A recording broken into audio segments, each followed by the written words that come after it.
Well, hello, everyone. Thank you so much for joining me. Really do appreciate your time. Tonight, we are talking about the Jack and Lilly Sullivan case out of Pictou County, Nova Scotia. Jack and Lilly has been missing since May 2nd, 2025, 1 year now. And the mother and the stepfather, Daniel Martell and Malaya Brooks Murray, specifically Daniel, has said a lot of things over the last year. We are going back to see how the story has definitely changed. A lot to talk about on the other side of this. I've walked through storms in scars and grace, smile through pain with a painted face. Sing it. They called me too loud, too much, too strong, but honey, that's the reason I belong. Every scar's a scripture, every tear's a hymn. I found my worth where the light grew dim. They tried to break me, but here's a twist. I turned my pain into a clenched fist. I'm an unbreakable woman, born of fire and pearl. I shine like grace in a reckless world. You can test my faith, you can shake my plan, but I'll rise again. Just watch me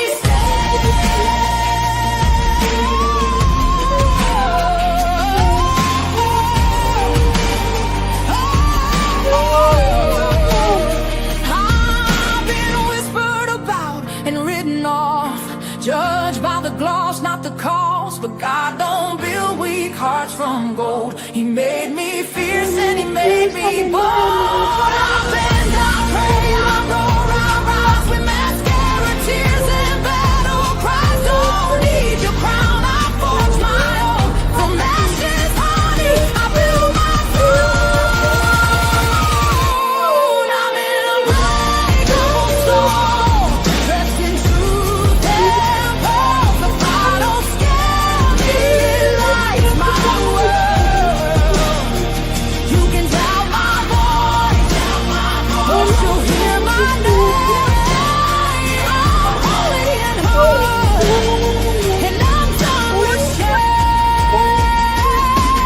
For everyone called too much, too loud, too real. You're not to anything. You're exactly Oh, what Teresa, power I'm looks sorry, like. baby. I'm an unbreakable soul, through the fight and flame. My scars are stories, my strength, my faith. Faith in my heart, fire in my curls, forever divine. Clutch them pearls. Coming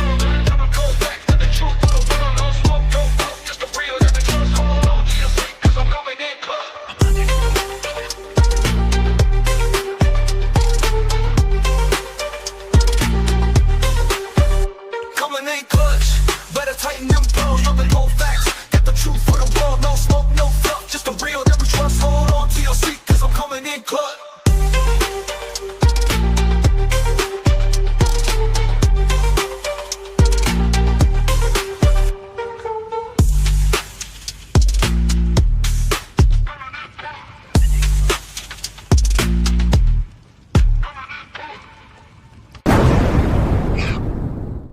Here we go. Coming in clutch, better tighten them pearls, dropping cold facts. Got the truth for the world, no smoke, no fluff, just the real that we trust. Hold on to your seat, cause I'm coming in clutch. 21 months. Maybe think it's a lot. Go on.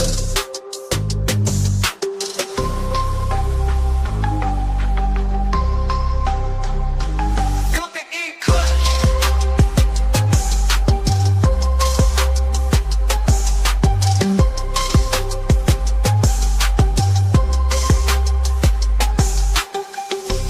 Coming in clutch, better tighten the pearls, dropping cold facts. Got the truth for the world, no smoke, no fluff, just the real that we trust. Hold on to your seat, cause I'm coming in clutch. Coming in clutch.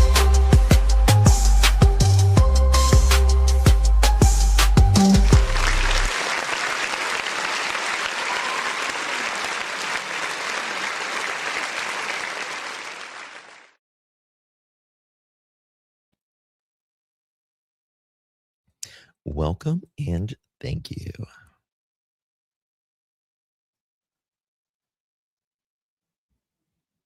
Copyright disclaimer. Under Section 107 of the Copyright Act of 1976, allowance is made for fair use for purposes such as criticism, comment, news reporting, teaching, scholarship, education, and research. Fair use is a use permitted by copyright statute that might otherwise be infringing. If you have a complaint about something and find your content is being used incorrectly, infringement was not done on purpose and will be rectified to all parties' satisfaction.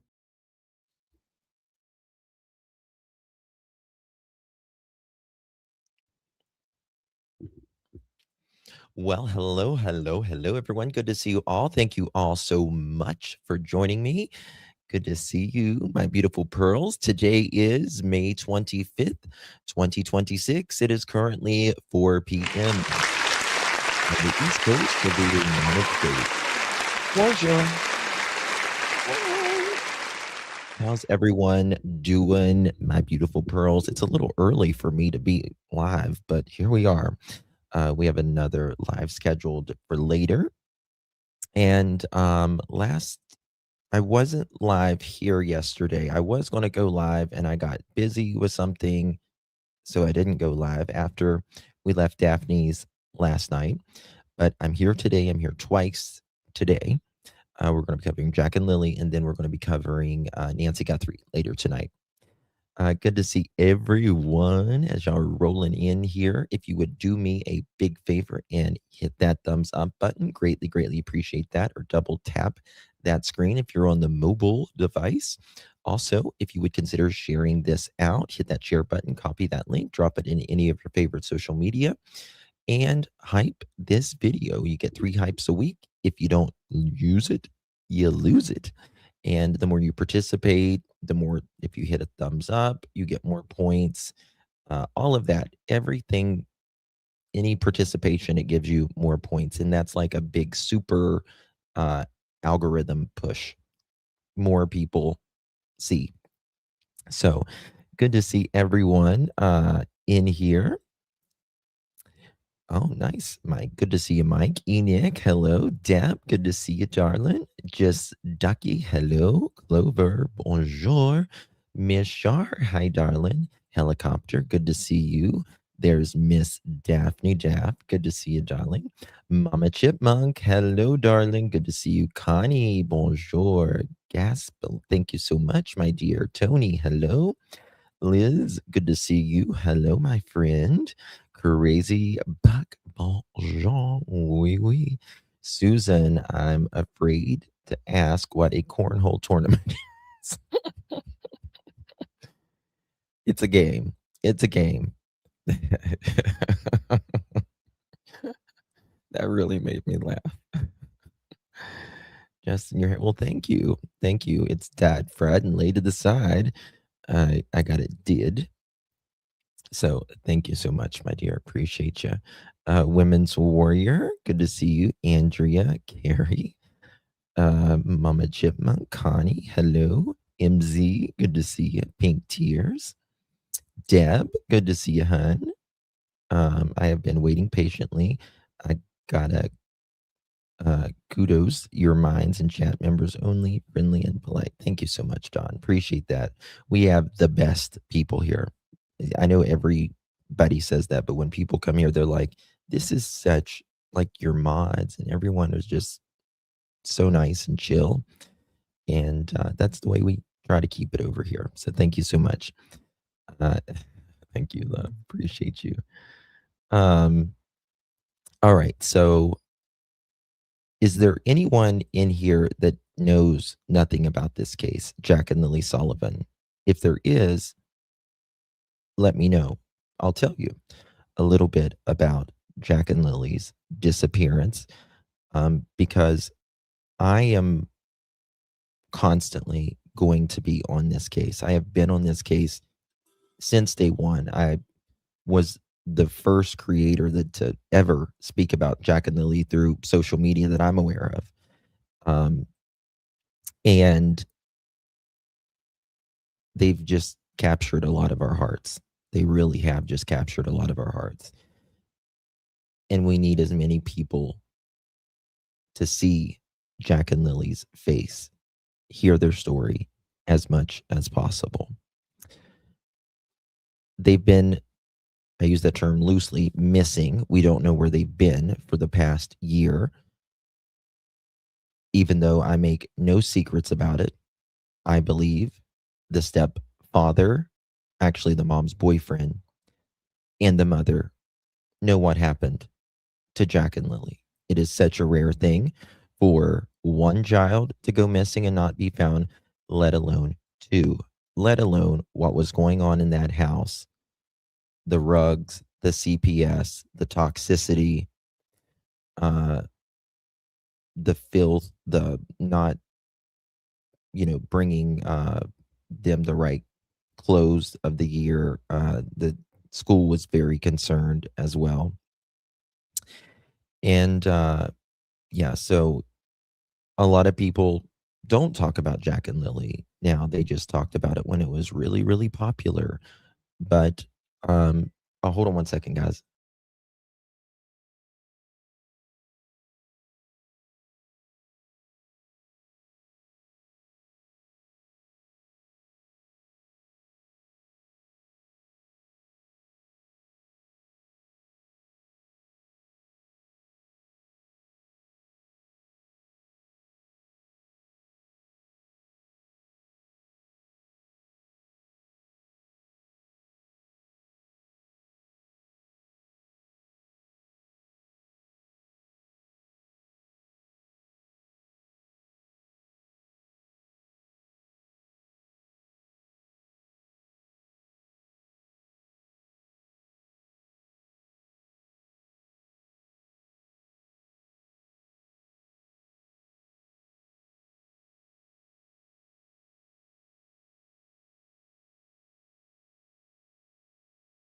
I'm so sorry. I had to answer.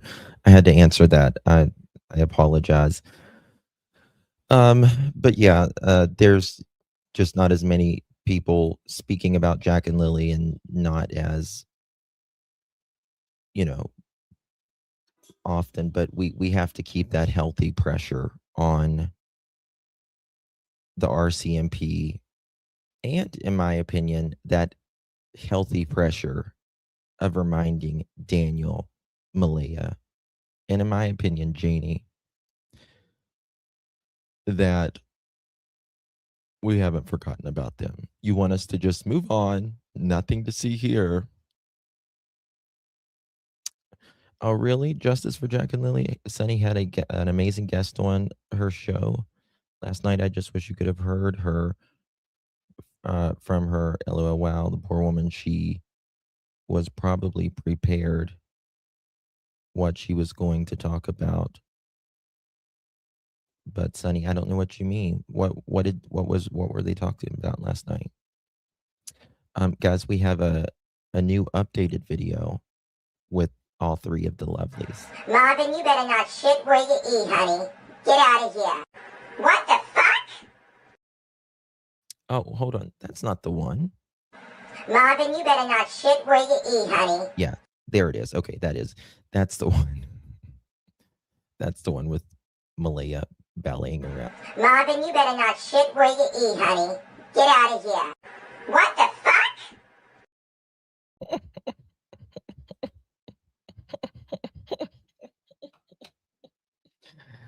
Okay, I quit. I quit.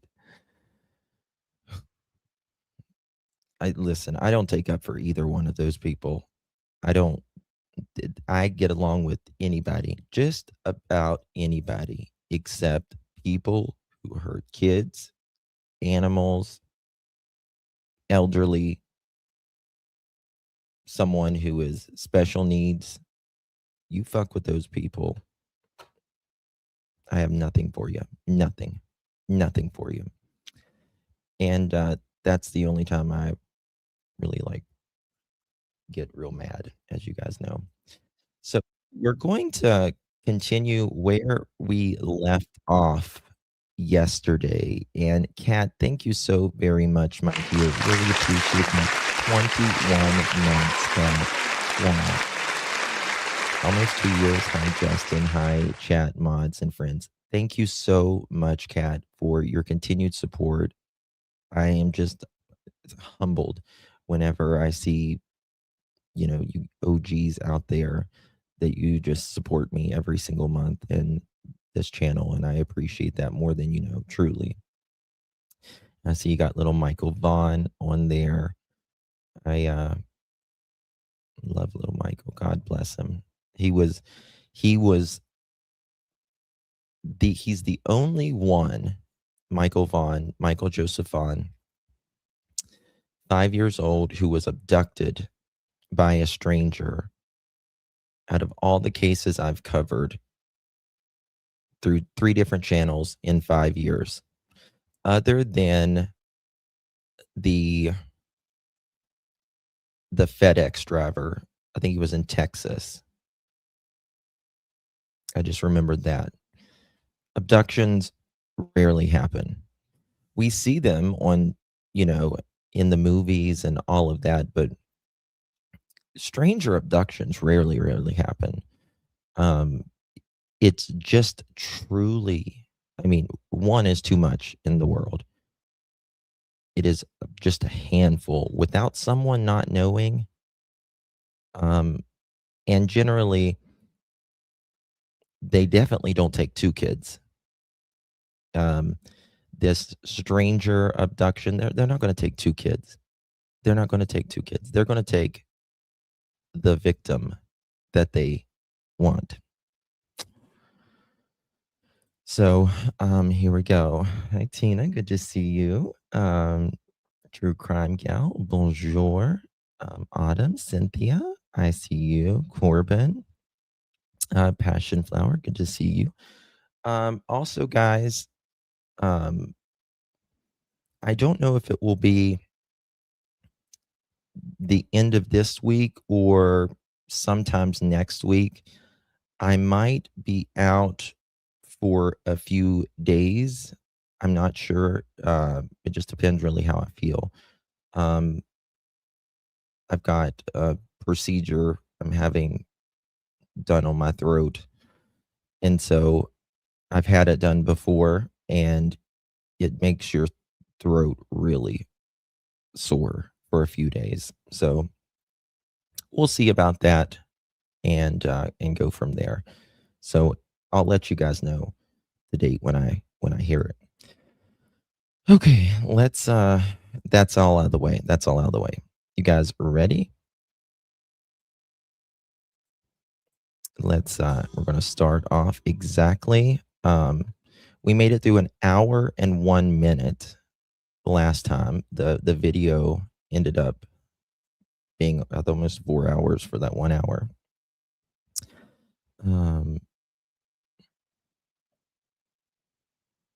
Thank you, dear. Thank you so much. I have I had a hiatal hernia. You guys know what a hiatal hernia is. I had a hiatal hernia surgery years ago, and it's kind of like a band that goes around here. It loosens up over the years, and the acid still, starting to come up, and it's putting polyps in my throat. That's why I'm always clearing my throat. That's why when you see me that's me clearing my throat, because there's polyps in there, and it feels like you can't breathe sometimes. So, yeah, but that's why. Oh, good to be 40. Your mom had that surgery. Yeah. Yeah. Thank you, Summer Breeze. We only, something, if God gives us 100 years, that's a blessing, right? If God gives us 100 years, that's a blessing. Most people don't make it to 100. And the rest, I'm going to be, in the dirt. So I try to fit it all in. You have the same issue. I'm sorry. It sucks. Yeah. How old do you think I was, Sam? 80? My mom is 99. God bless her. That's amazing. That's amazing. That's really good.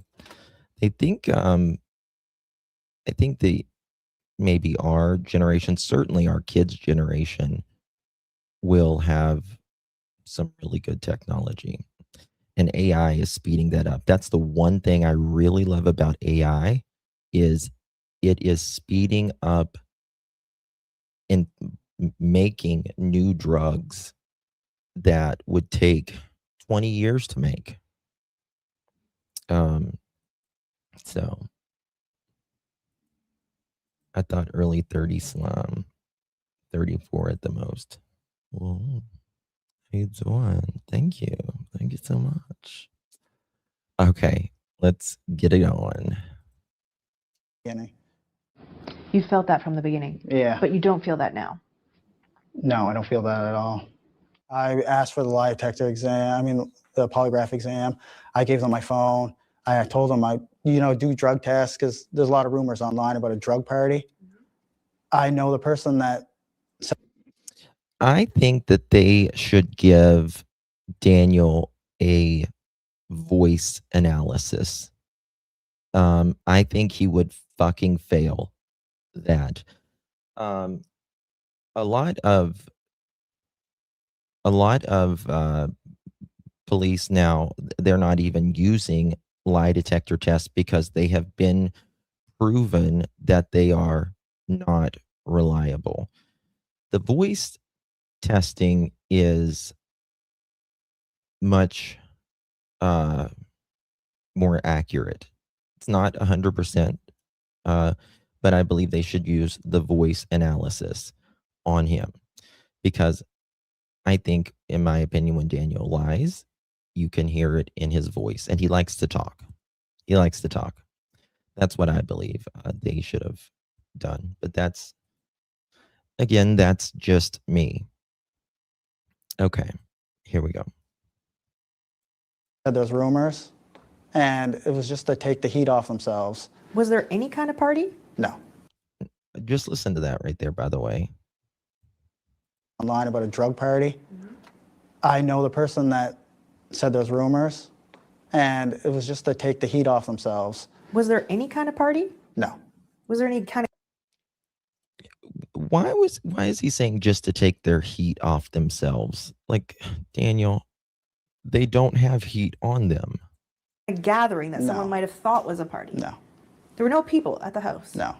Not the night before. Okay, you mentioned you offered to take a polygraph test. Yeah. Did the RCMP take you up on that? Yes, it did. And how did that unfold? That unfolded in my favor. They obviously know I wasn't lying about anything. Were you nervous? Yeah, I was extremely nervous. Especially with the first question they asked you, did you kill Lilly and Jack? That was the first question they asked you. Yeah. Yeah. What other kinds of questions did they ask you? All the questions pertain to the death of... If you think they weren't suspicious of you, Daniel, do you think they would be asking you the question, did you unalive Lilly and Jack?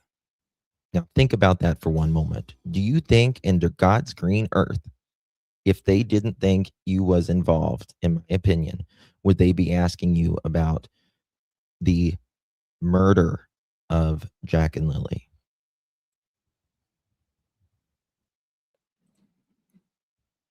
Who's that? I don't know who that is.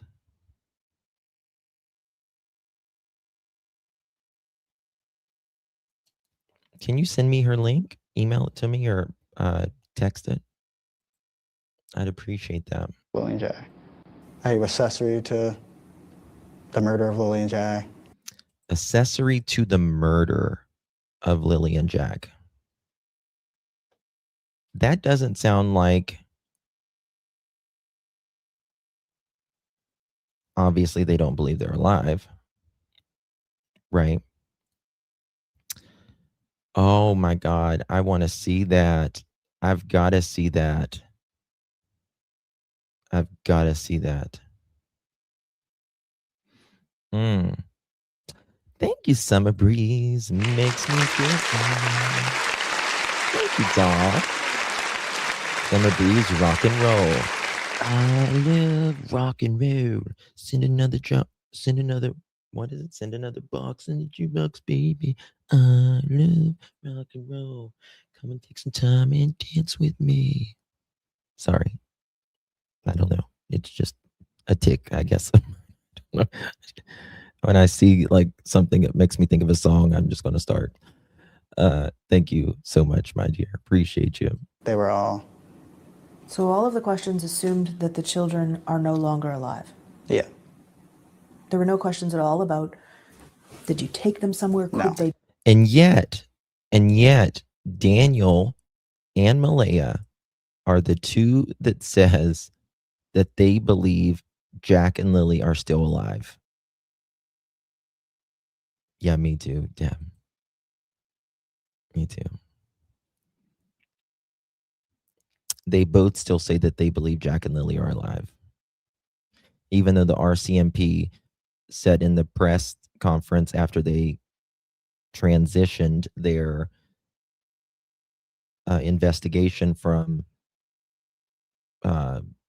searching for them to searching to specific areas, they said it was a transition in the case, that they were likely not alive then. Just the other day, they said there is a very slim chance that Jack and Lily are alive. But Daniel and Malaya say they're alive. Be somewhere? No. The police have done a number of polygraph tests. They've done 53 formal interviews. Do you know who these people are? Yeah. That's a lot of interviews. It is a lot of interviews. A lot of them are my family, people that live in the area. And those interviews, typically my interview was 4 hours. And a lot of the interviews from my family were 1-2 hours. So there's a lot of time taken up, and they ask detailed questions. When did you find out the result of your test? Immediately right after. What did they say to you? You did a good job, you passed. And how did that feel? Good. That was really when I seen the turning point for it's starting to taper off with investigators. Do you know if Malaya has taken one? I don't know if I can say, but I will anyway. Yes, she did take one. Okay, she took one. Do you know the result? No. RCMP weren't allowed to tell me I asked. You said you feel like everyone in the world wants to know what happened to Lily and Jack. Yeah. Why do you think that is? Why do you think this is getting so much attention? Well, just mysterious and It's very interesting on the RCMP documents. It does say, how does it? It does say that, I don't know if it says Daniel passed. It talks about Daniel's polygraph differently, the words that are used. I found that interesting. Let me find that. nature of everything and how strange everything is. The RCMP, you know, I mean, they have to keep a tight lip on everything, but Hey, Bogue. there's a lot more that meets the eye with the case. What's up? Hello. It is still a missing persons investigation. It hasn't pivoted to any type of criminal investigation. But Yes, the it kids has. were seen the day before. I know a lot of people didn't know that. I still see a lot of stuff online that the kids could have been missing for days. They were out of school for days, and they were seen in the Glasgow area on camera the day before this appearance in the afternoon. I was near the Highland Square Mall. Was it with you? It was with me, Malaya, and Meadow, and Lilly and Jack were there too. And are the police aware of that? The police were aware of that since. Do they have that video? Yes, they do. Still haven't got to see any of my kids, including Lilly and Jack.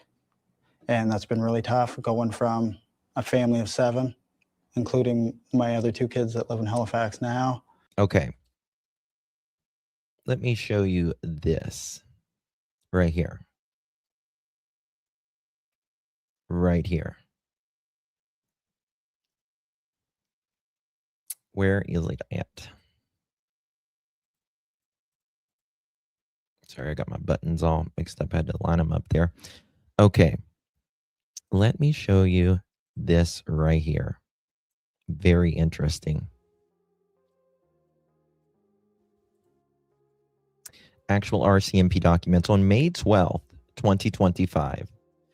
So 10 days after Jack and Lily first go missing, Malaya underwent a polygraph examination at the Bible Hill RCMP detachment conducted by Sergeant DeWay. The following is the summary of the polygraph examination report. Sergeant DeWay stated Malaya willingly agreed to undergo a polygraph examination in relation to the investigation in an effort to eliminate her as a suspect in causing her children's disappearance or hold on. Oh my God. I just realized this. Guys. And or is a little words, but they make a big difference. This right here says in an effort to eliminate her as a suspect in causing her children's disappearance and possible murder. Not or possible murder. And possible murder.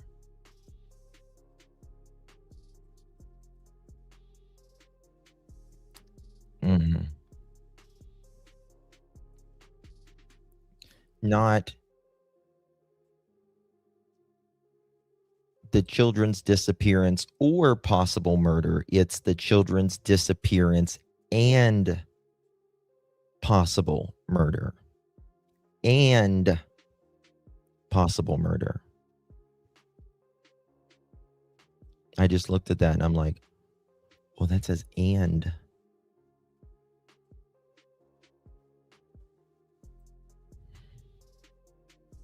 She was found to have been truthful when answering the following questions, which are redacted. Again, Janie underwent a polygraph at the Bible Hill College, and she couldn't take it because she's a Looney Tune. Something with... She was too hyped up, I guess. Okay, here we go with...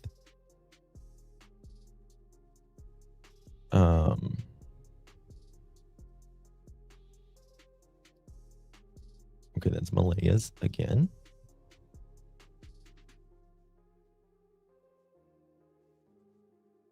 There we go again. Let me find Daniel's.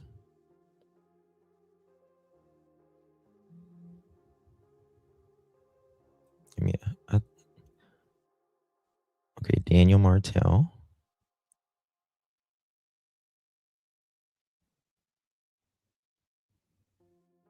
Daniel underwent a polygraph. Okay. Now look how Daniel's is written out here. His is right here. On May 12, 2025, Daniel underwent a polygraph examination at the Bible Hill RCMP detachment conducted by Sergeant Rose Bartholomew. The following is a summary of the polygraph report. Sergeant Rose Bartholomew said that the analysis of the polygraph tracings associated to Daniel's polygraph examination procedure indicated that he was truthful. Now, again, I don't believe, I think Daniel's a Looney Tune as well, and I don't believe it. They at all. Going from a family of 7 in the blink of an eye. And I also think if the RCMP really believed it, they wouldn't have given him another polygraph. You know what I mean? Miss Tina, thank you so much, my darling. Brenda was on a previous channel who stated that Cody had a poly and RCMP did not tell him his results right away. BSDM. Really? Really? Interesting. Thank you for that, Tina. Appreciate you. Good to see you, my dear. Miss Carol, thank you so much, darling. Appreciate you very, very much. Good to see you, Miss Carol. We received that pearl necklace. Make sure you thank our dear Carol for gifting you that necklace there. Okay, here we go, y'all. Your family's ripped apart and you're left alone. I am the grandmother of Lilly and Jack. I am the grandmother on the biological father's side. And this is my favorite picture, their first day of school, because they both look so happy. My son is Pictou Sullivan. He's not in jail. He's never been out west. He does not have a criminal record. And right now he's living with me. He has been for 9 months. I love you. Lily is, she was my little dream girl, that's the first granddaughter. And I love that she had the brown hair and she had a space between her teeth, which I had when I was a kid. So yeah, she was our little princess. Jack was such a sober, serious little baby that he didn't like to smile. You could tickle him and he would look at you ever so serious, like he was really studying you. And so how long were your son and Malia together? 3.5 years, I think it was, yeah. I thought they were the picture-perfect family. Thank you, She Miss told me that Dolores. she wasn't Love you, happy and baby. She thinks she's going to Thank leave. you so much. And I told her that we supported whatever she decides, that one good parent is way better than 2 broken ones. My son has been living here for 11 months now, and he has had nothing to do with the children for 3 years. Him and Malaya were together for 3.5 years.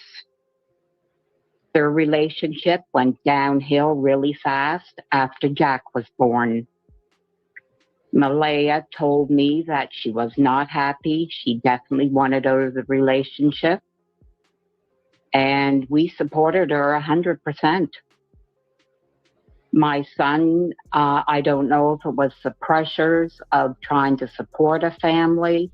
I'm not sure what happened, but he started drinking a lot. And in the end, he just didn't care. And she got tired of it and left. She went to court for full custody. And she went to court for child support payments. And he was paying child support right up until. Yes, you can ask them to state it a different way. Yes. Yep, you can. Not, 11 months ago now, when he lost his job, Chris lost is very his technical. apartment, and lost his vehicle, and that's why he's home. Does it suck? Yes, it does. I make no excuses for him, but he is my son, and I love him with all my heart. I looked at... You know something, Janie? You should be saying that about Daniel. Belinda obviously loves her son, but she doesn't make excuses for him. Right? She doesn't make excuses for him. She says what it is and says, that's my son, I'm going to love him. That's okay. You make every excuse on the planet for Daniel. The fact that when her and my son separated, my son walked away. He chose to walk away. That she wanted sole custody of the kids. See? So she petitioned the courts for sole custody, and when she did that, he said he was done. Malaya, she was a sweetheart. Anytime we wanted to see the kids, she'd come by for a visit. She'd bring them by all the time. It was actually really, really good. Things started to change when she met Daniel. Mm-hmm. That she had told us about meeting him, and that she did believe it was going somewhere, so I was happy for her. Mm-hmm. And I told her, well, as long as he makes her happy, because kids are happy if Malaya can't be without a man. Mom's happy. Yeah. And we kept in communication that the kids' birthdays and Christmas, that she was staying with her grandmother at that time in Truro. Yeah. So we would go there to drop off the kids' birthday gifts or Christmas gifts. and visit with them. Yep. Then we noticed that it started to change a bit. She started to get distance, that the last visit she had them here, that was in the summer before Jack's birthday, so that probably would have been around July or August. Mm-hmm. She did make the comment that it bothered Daniel coming to visit us. Because he's a jealous prick. That he assumed that she was coming so she could run into Cody. And I thought, well, I mean, they're only young, so we made it clear that, look, if he's got a problem, bring him too. Everything that Daniel touches, he doesn't make better, that's for sure. Do you think that the reason why you haven't seen them in the last 2 years is because of that? I do feel it's because of him. I do. I mean, absolutely. She was coming all the time up until she got with him. The mama of my grandson called me. We were in town. Bless her heart. She asked if I heard the news. She sent me the article that was on Facebook showing the kids missing. I couldn't. Can you imagine pulling up an article and finding out that your grandkids are missing? Oh my God. Call Malay yet, so I waited till we got home. And I called, well, I didn't call her, I texted her. And she told me that, yes, that the kids were missing, that they've been missing since this morning. I was in a state of panic, shock. Hold on. This is text messages from Malaya to Belinda. Belinda says, have you heard anything yet? Were they going to school? Please keep me updated. And Malaya says, no, I was keeping them home today because they were sick with a cold and they got outside the back door and we can't hear that door and they got outside. They like exploring in the woods and playing in the woods under, I can't read the other thing. Under our supervision, she says. I just can't believe this is actually happening right now. I never thought that they would run off on me like that, Malaya says. Malaya says, I'm so distraught. Belinda says, you must be worried, sick. Let me know anything at any time. And Malaya says, I will. And yes, I am. I don't know what to do. And then Belinda said, are your neighbors close at all? She says, no, too close. We live on Gerlach Road.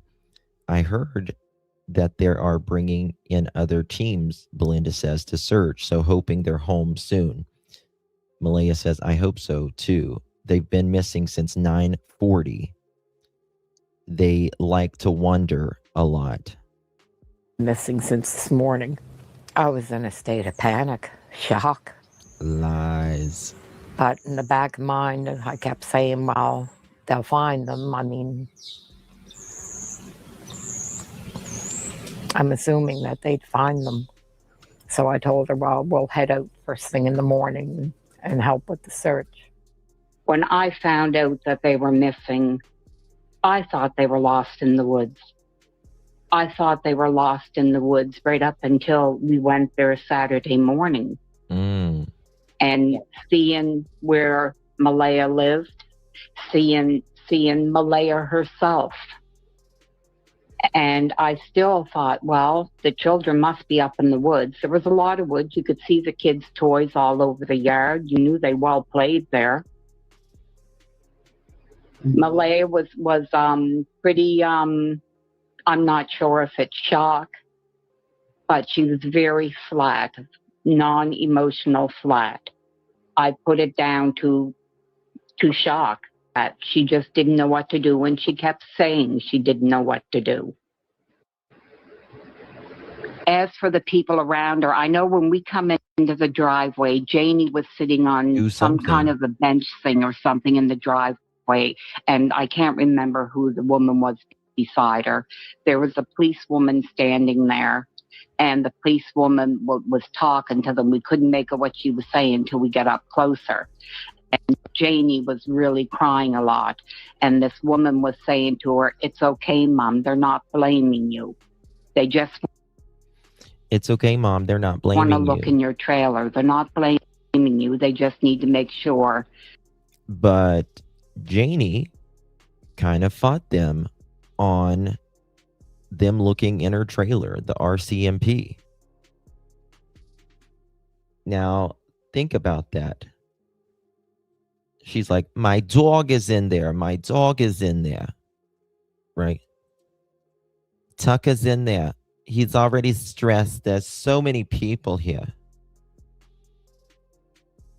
Well, take your dog on a fucking leash and let them work, you buffoon. There's 2 kids missing.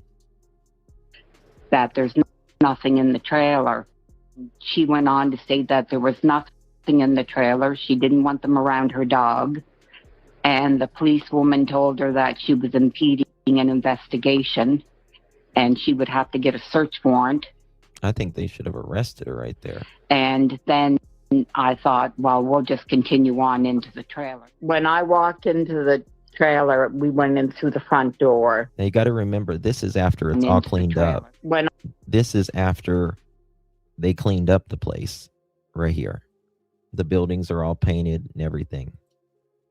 I walked into the trailer. We went in through the front door where it's a little porch there on the front. We went in through that door.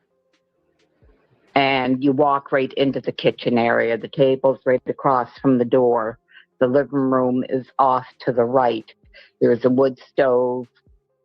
It's not quite in the middle of the living room floor, but it juts out in the living room floor a fair bit. Recyclables were everywhere. Piled up bags everywhere. The counters were So piles of bags, recyclables everywhere. Daniel, why did you just have one bag of trash or whatever out there? I always found that pretty weird. You know, there's 6 people that live on that property and there's only one bag of trash? Hardly. Dolores, thank you so much. Again, Mamacitas, appreciate you very, very much. Thank you, my dear. Gifting. You're super sticky. Appreciate you, love. Thank you so much. So, yeah. so full. You couldn't pick out any one thing because it was really piled up with a lot of stuff. She was totally, a good way to put it was she looked totally lost. She had Meadow on her hip. She was holding Meadow, and she looked totally lost. I'm going to lose my shit. When I got inside the trailer and after I had hugged Malaya, I mean, I Yeah, can someone send me the link to that? Please. I want the link to that. I don't know who that is. I want to see it, Deborah. And there is a lot of discrepancies that morning. And I'm telling you, I would bet dollars to donuts. Everything that they are saying happened that morning is a lie. Everything. Because according to not one neighbor, but 2 neighbors on each side of them said that they heard Daniel's car. They know what Daniel's car sounds like. You know what your neighbor's car sounds like. You know what your car or your family's car sounds like. From about midnight till about 5:30 in the morning, there was cars going in and out of their property, of where Jack and Lily lived. Okay, someone sent it, I think. Okay, it's about to get good here in just a few minutes. Now, I didn't notice because I wasn't watching, but my sister stated that she noticed Malaya wasn't crying at all. She didn't have any tears, that she was very non-emotional. Right away, she thanked me for coming. And I noticed that her grandmother, Patty, was there. She was sitting on the couch. And I asked Malaya if she'd heard anything yet. Did they find anything yet? And she said no. I said, who are the ones outside? And she told me that was Janie, Daniel's mom, and that was Justin, Daniel's brother. I asked if those were the doors that the children went out, and she said yes, and she opened and closed them to show me how quiet they were, which I did find a little strange. I asked her around what time. Well, the reason she did that to Belinda is she wanted to convince Belinda, see, look, I'm not lying. Look at this door. I'm going to open and close it really quietly, and so you'll believe me. That's all it was. She seen them, and she said she never seen them since Thursday night when she put them to bed. I asked her what time she thought they got up, and she said between 8 and 8:30. But she said she didn't see them. She heard them out in the other room playing. She never said what room. She just said she heard them out in the room playing, and she drifted off to sleep.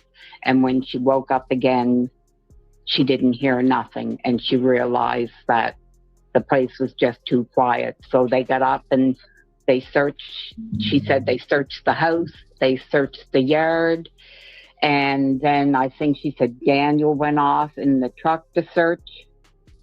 I never met Daniel that day. She told me that he was out searching. He's been searching since they've been gone. The dog barked from the time we entered the property. It just became background noise. It never stopped barking. But those woods, I started to feel that I can't see them being in the woods. There's trees everywhere. You literally have to climb over trees, climb under bushes. It is really, really thick. We come back out, and I went in to see Malaya again. I assumed she was in shock. She was very, very non-emotional, very just flat, monotone. But Malaya's very soft-spoken anyway. That she's not usually excitable. I thought that's made her a really great mom. She was an excellent mom. She never raised her voice at the kids. That it was always, now Lily, what did mommy say? And I used to think, now if anybody's meant to be a mom, it was her. A part of me still feels that.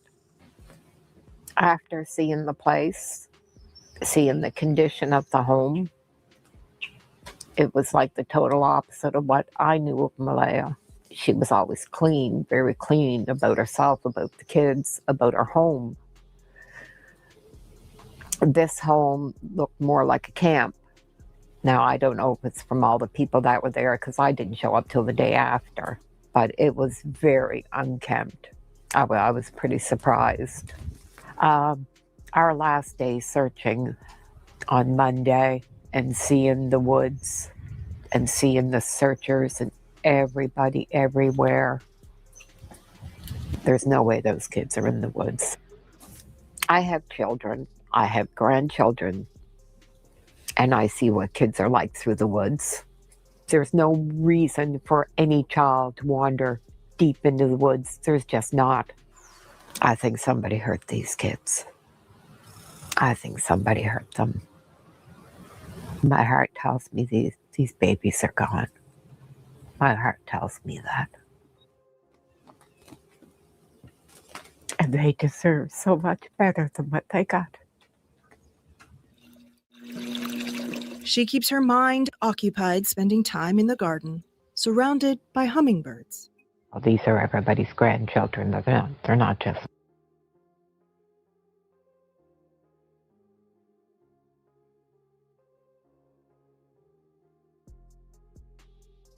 mine now. The province of Nova Scotia is offering a reward of... Okay, I'm at my chair. What's going on? 1 second, guys. Something is wrong with my keyboard. Bear with me 1 second.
My God, have mercy. Sorry, guys. I am so sorry for that. It, it went out. It went out, and all that. I had to restart it. Had to restart it all. Okay. Here we go. Don't upload your video. Commercial. Father was always a prime suspect right off the beginning. 1 second.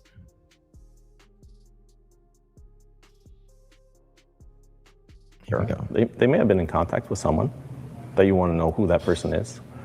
Internet went out. You may see something on that footage that you didn't know about prior to that. You know, we talked about license plates earlier and seeing them from a different angle.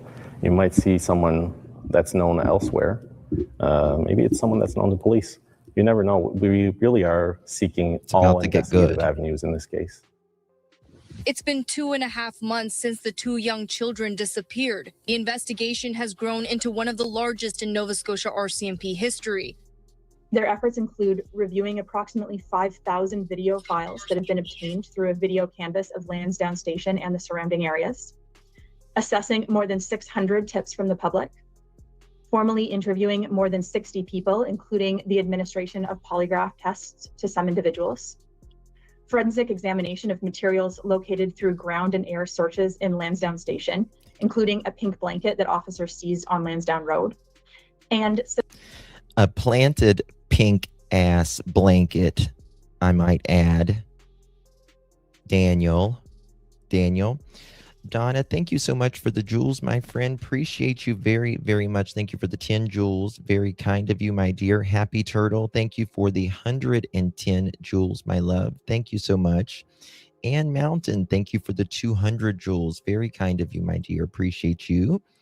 And Happy Turtle, thank you for the 30 jewels, my love. And Kimchi, thank you for the 100 jewels, my dear. Appreciate you very much. Shy, thank you for the 10 jewels, my darling. Really, really appreciate that. I didn't understand when Alexa said person carrying a child up the driveway would not leave a footprint, and yet a light boot fall off and landed up the right way would leave a print in the driveway. I'm not sure. Yeah, that doesn't seem right. That doesn't seem right, does it?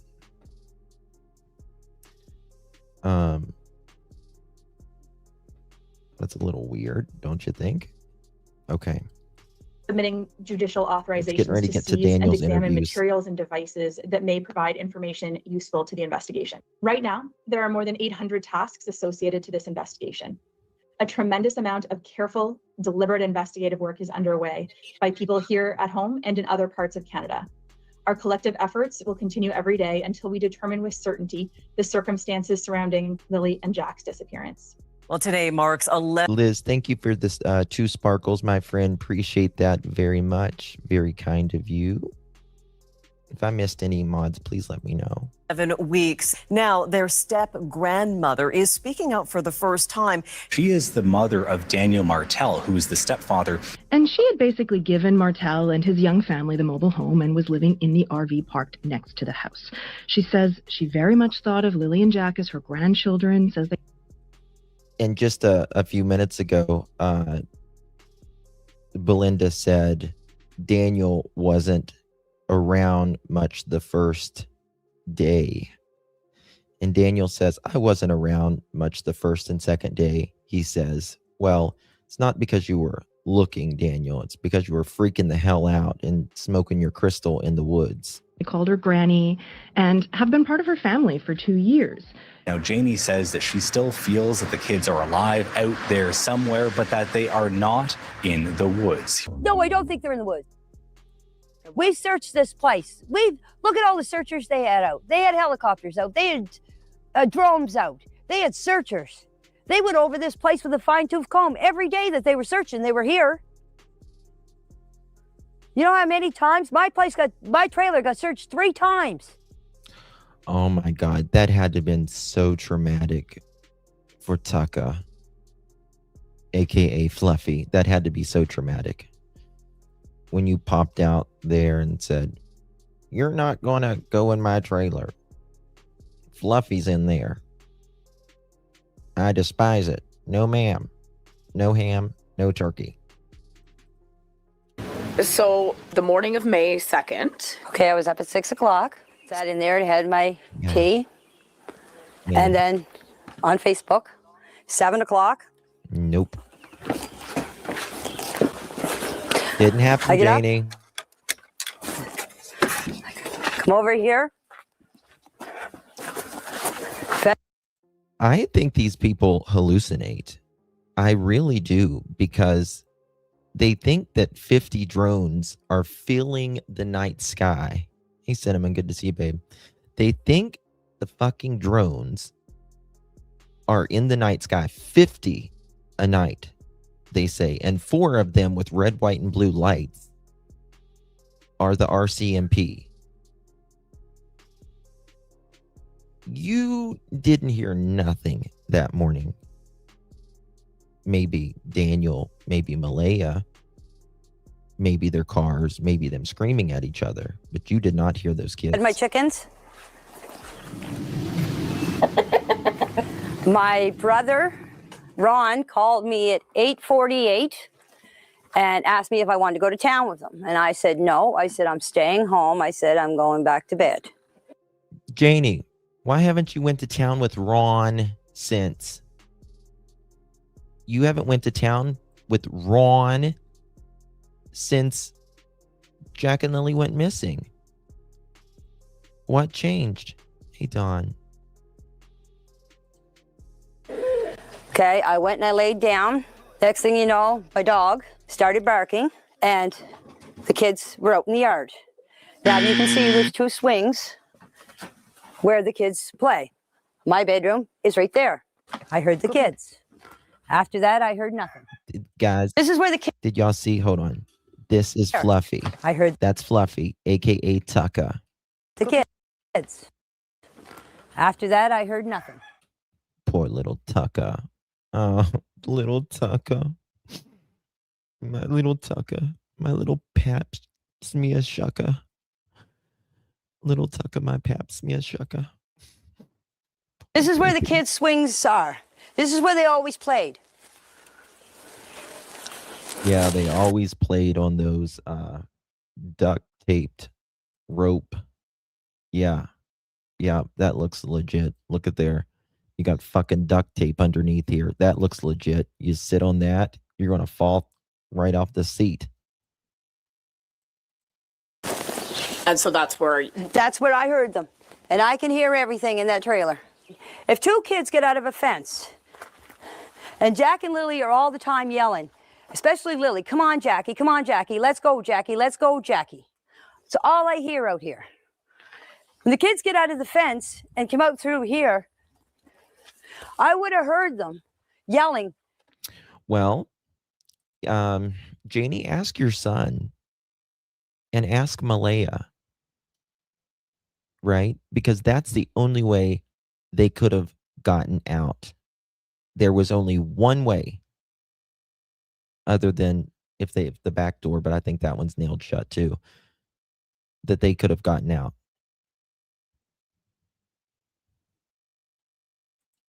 Not a chance. Come on, Jackie, let's go, Jackie, let's go. I didn't hear anything. The next thing I heard is I heard Daniel yelling. He was yelling for Jack and Lily. I didn't get up because... Well, that's a problem, Janie, because Daniel's most recent interview, he said, that's when Mom got up. She heard me yelling. And he used to say that. Then he quit saying it. Now he's saying it again. So, which is it? I thought he was yelling for Jack and Lily in the house. So you didn't pay attention. So the next thing you know, I came out of the trailer after I heard Daniel. Okay, when someone says next thing you know, or so on and so on and so on, or yada, yada, yada, they're leaving a big part out. And again, to me, it's just weird that she's there playing on her phone. She nods off a minute, and then she hears Daniel, but she thinks they're just, he's just yelling for him to come inside, or they might have been getting into something. And then, even though she's the one, when Jack and Lily normally get out, she calls Malaya and Daniel. But she didn't this morning, she says.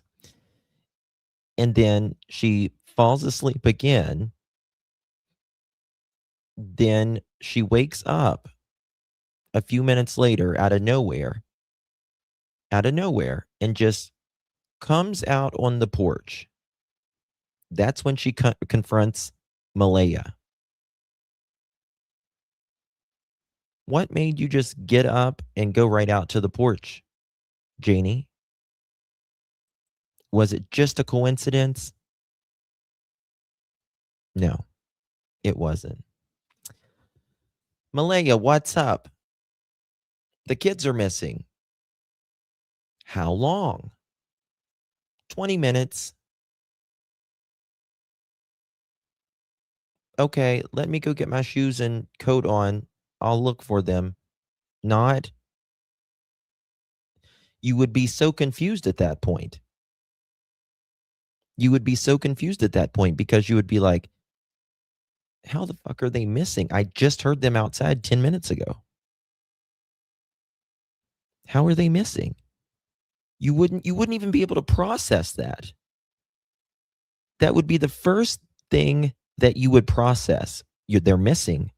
How are they missing? I just heard them. Hey, Jacqueline, good to see you. And Janie doesn't take her phone with her. Neither does Daniel. Neither does Daniel.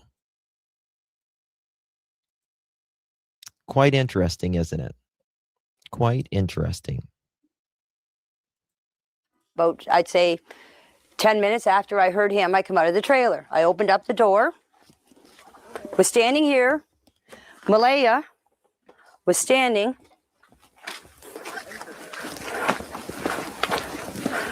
right here with Meadow on her hip. And I come out and I said, what's up? She said, Jack and Lily are missing. I said, how long? She said, about 20 minutes. About 20 minutes. You'd be like, I just heard them outside. They can't be missing. Oh, thank you, Dawn. Thank you, darling. Appreciate you very much. Thank you so much, Miss Dawn. I appreciate you. Good to see you, Mama. Thank you so much. Very, very much, Dawn. Very kind of you. Thank you, loves. What adult doesn't check with the other adult on the property with missing children before calling 911? The entire morning is a script, in my opinion. Entire morning. There is not even an anchor to a lie, which is generally how people lie. They'll tell half truths, just not the part that makes them look bad, so they can anchor to that lie. This is all a lie, and that's why it's so up in the air. So up in the air. The only thing I think Daniel is telling a partial truth on is him getting in the car. I don't believe it was the 2017 white Nissan Pathfinder. I believe it was his blue car that he got into and went down Lansdowne Road, which is what the neighbors said, and then went up 289. But I don't believe it's when Daniel said he did. Daniel said he did it that morning. I believe Daniel did it in the early hours after midnight to 5 o'clock in the morning. So there's that. Helicopter Mama, thank you so much, darling. Appreciate you very much. Thank you so much, I do appreciate you. You received that pearl necklace. Make sure you give our Helicopter Mama a big old thank you. Welcome to the Pearl family. What do jewels do for your channel? Jewels are just another way of donating money, essentially. That's it. It's just another way of, but it gives you just like another super sticker or anything like that. Yep. Thank you so much. When Janie looks her dead in the eye while Allie's opens the super loud sliding door always sends me. Yeah. You could tell it's a heavy, heavy door. I closed the door, got my boots on, came out here, ran up in the woods. Just right up here. The kids have a little fort that they made out of sticks and fir branches, and that's where they go. She just runs right up in the woods where Daniel just came down from. Make that make sense. Make that make sense. Jeanette, thank you so much, darling. Appreciate you. Welcome to the Pearl family. Good to see you, darling. How you been? Thank you for renewing your membership, my love. Good to see you. Thank you so much, loves. You can see them and hear them. We went for walks in the woods. I had to practically carry Jack through the woods because there was no way that he was walking through all that tree falls and bushes. I did this whole area. There's an old road up back. When I got up to the end, to the top of the hill, I met Daniel.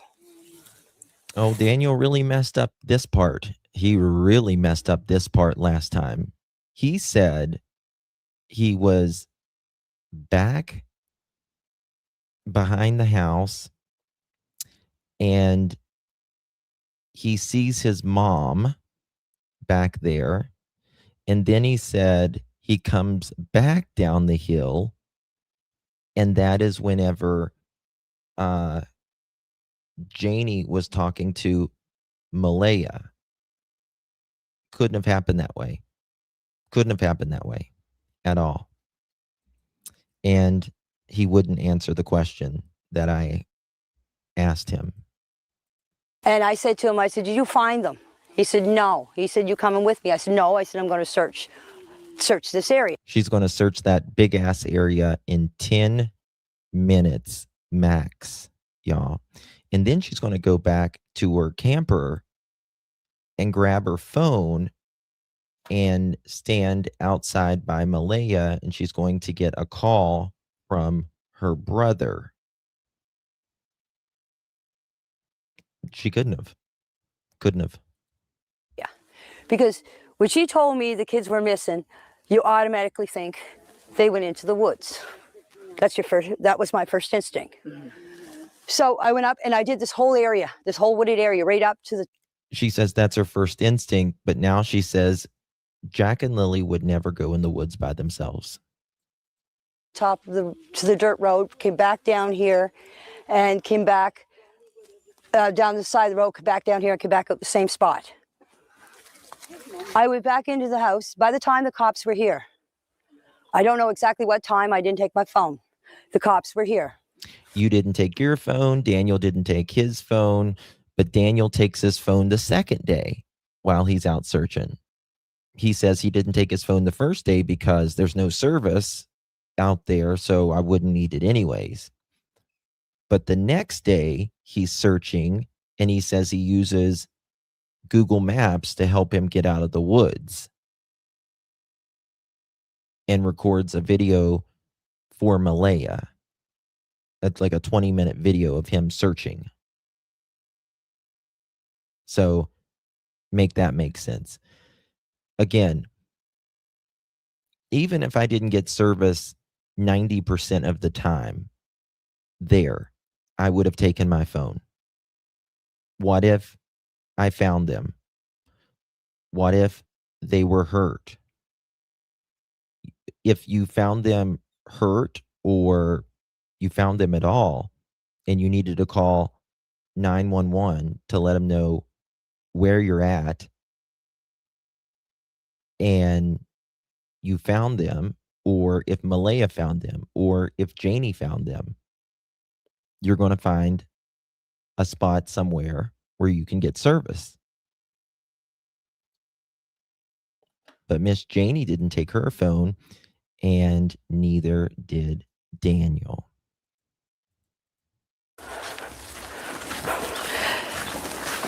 There was a bench sitting here, or a sawhorse. It's over there. An old bench. Was sitting here. Janie, you're an old bench, is what you are, girl. Marvin, you better not shit where you eat, honey. Get out of here. What the fuck? My dog's name is not Fluffy. My dog's name is Tucker. Tucker. Tucker. Tucker. If you don't hear it, maybe you'll know what it spells. The last time I had a pap smear, the doctor needed rubber gloves and an oyster shucker. I was sitting on it, bawling my eyes out. I was crying because I blame myself for not getting up that morning to see the kids. Because there is something that triggers her here, and I don't know what it is. Something triggers her when she always says this, and I don't believe her about what she's saying, but she feels like she could have stopped something, in my opinion. Was it the fight, Janie? Was it the fight? This, if I would have get up, this wouldn't have never happened. She's an old bench. Okay?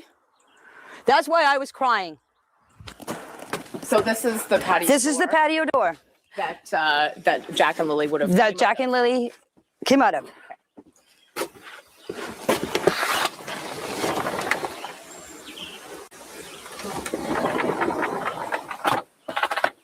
Now look at that.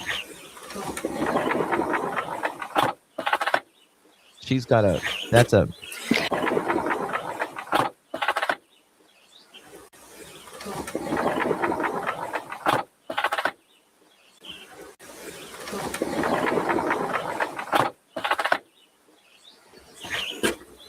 And so tell us why we've heard about the patio door.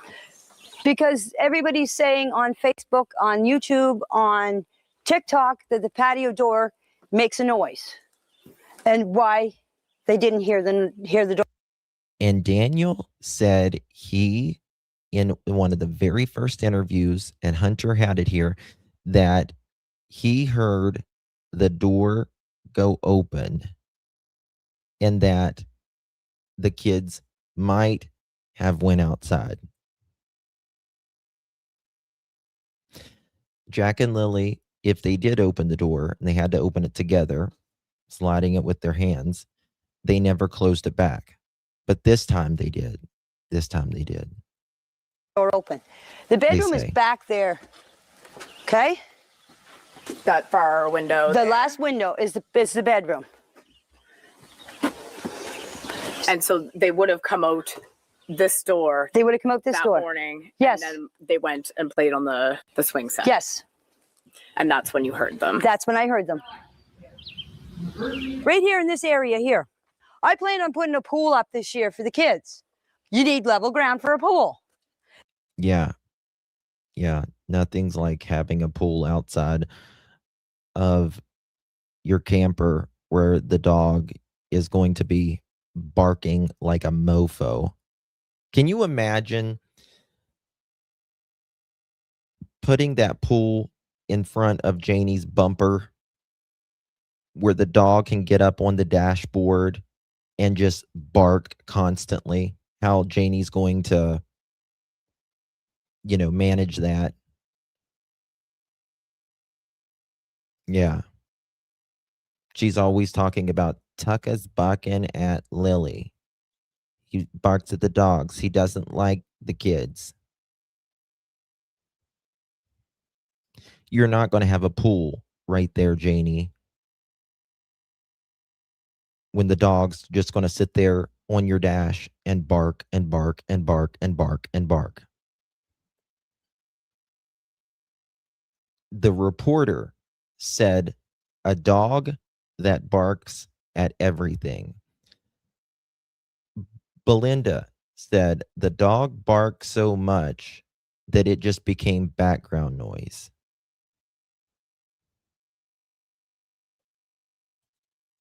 That's what I was doing. I was leveling out the ground to set up a pool. And this is the Thursday. This is Thursday. Right. Friday, all the investigators, search and rescue and everything, right around here was where they found the only footprint. And again, you're lying. You're lying. RCMP have never, ever, ever, ever, zilch, not one time at all, confirmed a boot print in the yard.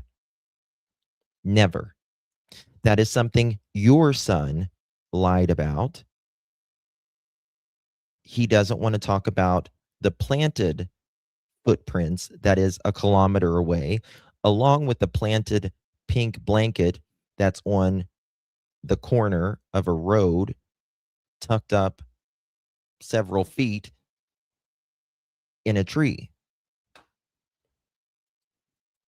This is where the boot. This is where I was raking that night. That's where the boot print was found, in the mud where I was raking. I thought there was 2 boot prints. There was supposed to be a footprint found away up on the pipeline. Right. Malaya sent me the picture of it. That's all I know. There was a footprint found. Okay. Yes. And the RCMP said they went to Walmart, got the same style and the same size of boot print. They went to, quote, great lengths, end quote, to confirm if that was Lily's and Jack's boot prints. And it was the same. Daniel said it might have been 50%, might have been 70%, might have been 95%, might have been 98%, but not 100%. You don't want to talk about it because, Daniel, you was the one who wouldn't talk about those boot prints or that blanket for so long. Now you say that it's planted. I'm glad you finally say that. And you said the RCMP said that it was planted. They also took your DNA to compare with that blanket. But I'm telling you, the footprint was here. The only one that they can confirm that was Lily and Jack's was right here. So it was child. She is giving out misinformation after misinformation right here. That is not. Janie, how do you not know this? Or are you just lying? They have never, ever confirmed, not even once, that was the kid's boot print. She's like, this is the only one that they can confirm. Only one that they can confirm that was Lily and Jack's was right here. That was Lily and Jack's. Well, there was only one boot print. There was only one boot print, which, again, didn't make sense to begin with when you just raked. Literally the night before, it had rained, and there's one boot print. Dummy.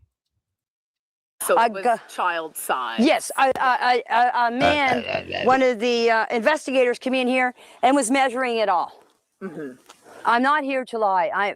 The reason why I wanted you guys to come here and do the interview here is to show you exactly where everything took place. Mm-hmm. Mm-hmm. And to show people that this is what happened. What took place there? What took place there? Because you say that you don't know what happened to Jack and Lily.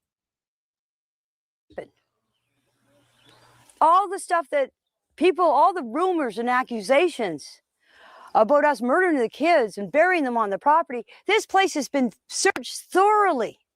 The well has been checked, the septic tank, all the barns were searched. My RV was searched 3 times. And they had to threaten you with a search warrant so they could get in there. The trailer was searched. This whole place was searched. If they want to come back and search again, they're more than welcome. Do you feel as if the finger has been pointed towards you and Daniel? Yes, I do. Because I live on the property. Come on. Do you think your son had anything to do with the disappearance of Jack and Lily? No, I don't. Absolutely. Believe Daniel had anything to do with the disappearance of Jack and Lily. Our heart don't lie, and my heart is telling me that my kid did not have nothing to do with this, and I had nothing to do with this. You know, if something bad happens, you get like your heart drops. Mine hasn't dropped. Deep down in my A lot of things has dropped, but not your heart. heart, I do believe Jack and Lily are alive. It's not because of what people are saying. It's my heart tells me that they are alive. Darren Geddes is an extended family member of the children's mother. I believe I'm catching on to who got them, who transported them. Now, the cops are after me to tell them names. This is Durwood, who is a consistent liar. A consistent liar. Helicopter, thank you so much, darling. Appreciate you very much. Thank you so much, darling. If you received that, make sure you give our helicopter mama a big old thank you. Welcome to the Pearl family. Do appreciate you very, very much. that I believe, but it's only speculations. Why would they hide the kids? What would be your explanation of why Malaya would want to hide these kids? There's two reasons that I can see. There's two reasons possibly why they would hide the kids. Number one is to protect the kids possibly from some abuse that was going on in the household, right? Now, both Malaya and Daniel have accused each other of being abusive to the kids. I believe one parent under-disciplined the kids, and I believe the other parent tried to discipline the kids a little bit. A little and bit? They didn't like that, and that's what some arguing and that was about. Okay, I can't take him. A trailer at 10:20. Either months are heavily through bank records, phone data, and GPS locations. A lot of the documents are heavily redacted. Children reported missing first at 10 a.m. by their mother, Malaya Brooks Murray. Police were at the trailer at 10:27 that day. She told the cops she believed the children had wandered away from home, but the exact time for that is redacted. Why would that be redacted? You see, that's a very interesting part there. Most times they want you to know, law enforcement wants you to know what time the kids were last seen. But here, it's redacted. That tells me that they don't believe that they were taken at all, which they say that this is a lot more than that. High five. Thank you so much for the jewel, my love. Appreciate you. Thank you very much. Thank you, my darling. Really, really do appreciate you. Detector tests were administered to the mother and the stepfather on May the 12th, 12th, and Daniel, both passed. my An officer favorite noted, quote, time. at this point So my blood in the pressure can go up. investigation, Jack and Okay, possible murder. Lily's disappearance is not believed to be criminal in nature. More polygraphs were administered in June to the children's biological father, and he passed. But when police attempted the same test on the children's step-grandmother, The step-grandmother. This nicotine patch for an hour, and I'd still sell you in for a smoke. Come on back to my place. I want you to look at a urine sample. I think it looks cloudy. It's been so long since someone touched me. That's what we mean when we mean the step-grandmother. Maggie May, thank you so much, babies. Appreciate you. Thank you for your gift. I appreciate you, my dear. You received that. Make sure you thank our Maggie May. Welcome to the Pearl family. Thank you so much, my lovies. they found the test ineffective. I'm quoting again. Her physiology was not suitable for a... Yes, meaning AKA she smoked a bag of rocks before she got there and her nerves were just shot. Her nerves were shot from the Coca-Cola. And thank you so much for the gifts, my dear. Appreciate you very much. Thank you, baby. I can't do it. I can't sit still. Analysis and an opinion on the polygraph examination was not rendered. End quote. Investigators wanted to know the exact whereabouts of Martell and the children's mother, Malaya Brooks Dollarama. Murray, in the days leading up to the children's disappearance. Documents say Lilly and Jack Sullivan were last seen at a local Dollarama with their mother and stepfather. This is the Dollarama. Also, did you guys hear? I got an email the other day that, and this is just, this is alleged that there was, you know how the time frame was different with the Dollarama? The guy that Daniel's coworker said it was like 11:30 in the court documents. And it was actually like 2:30 or something like that, 1:30 or 2:30. Okay. And then it is Daniel, Meadow, and Malaya out speaking to the coworker. And then they said that they could hear other kids in the car.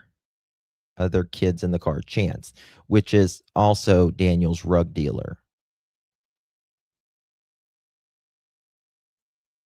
So I got some, Daphne, I don't know if I told you about this or not. Maybe I did. Well, there is this going around right now that allegedly Daniel and Malaya were so high on whatever, allegedly, when they got home, that the kids were allegedly asleep in the car, and they went in the house and woke up some hours later, and the kids were found in the car not alive. And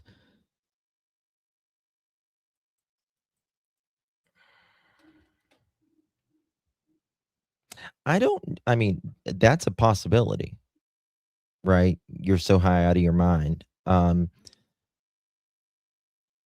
They absolutely, in my opinion, got drugs there at the Dollarama.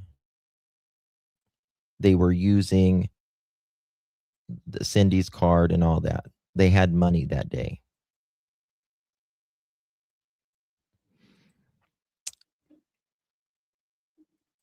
I don't know. There's more about Jack. I just don't want to really say right now, but I don't know.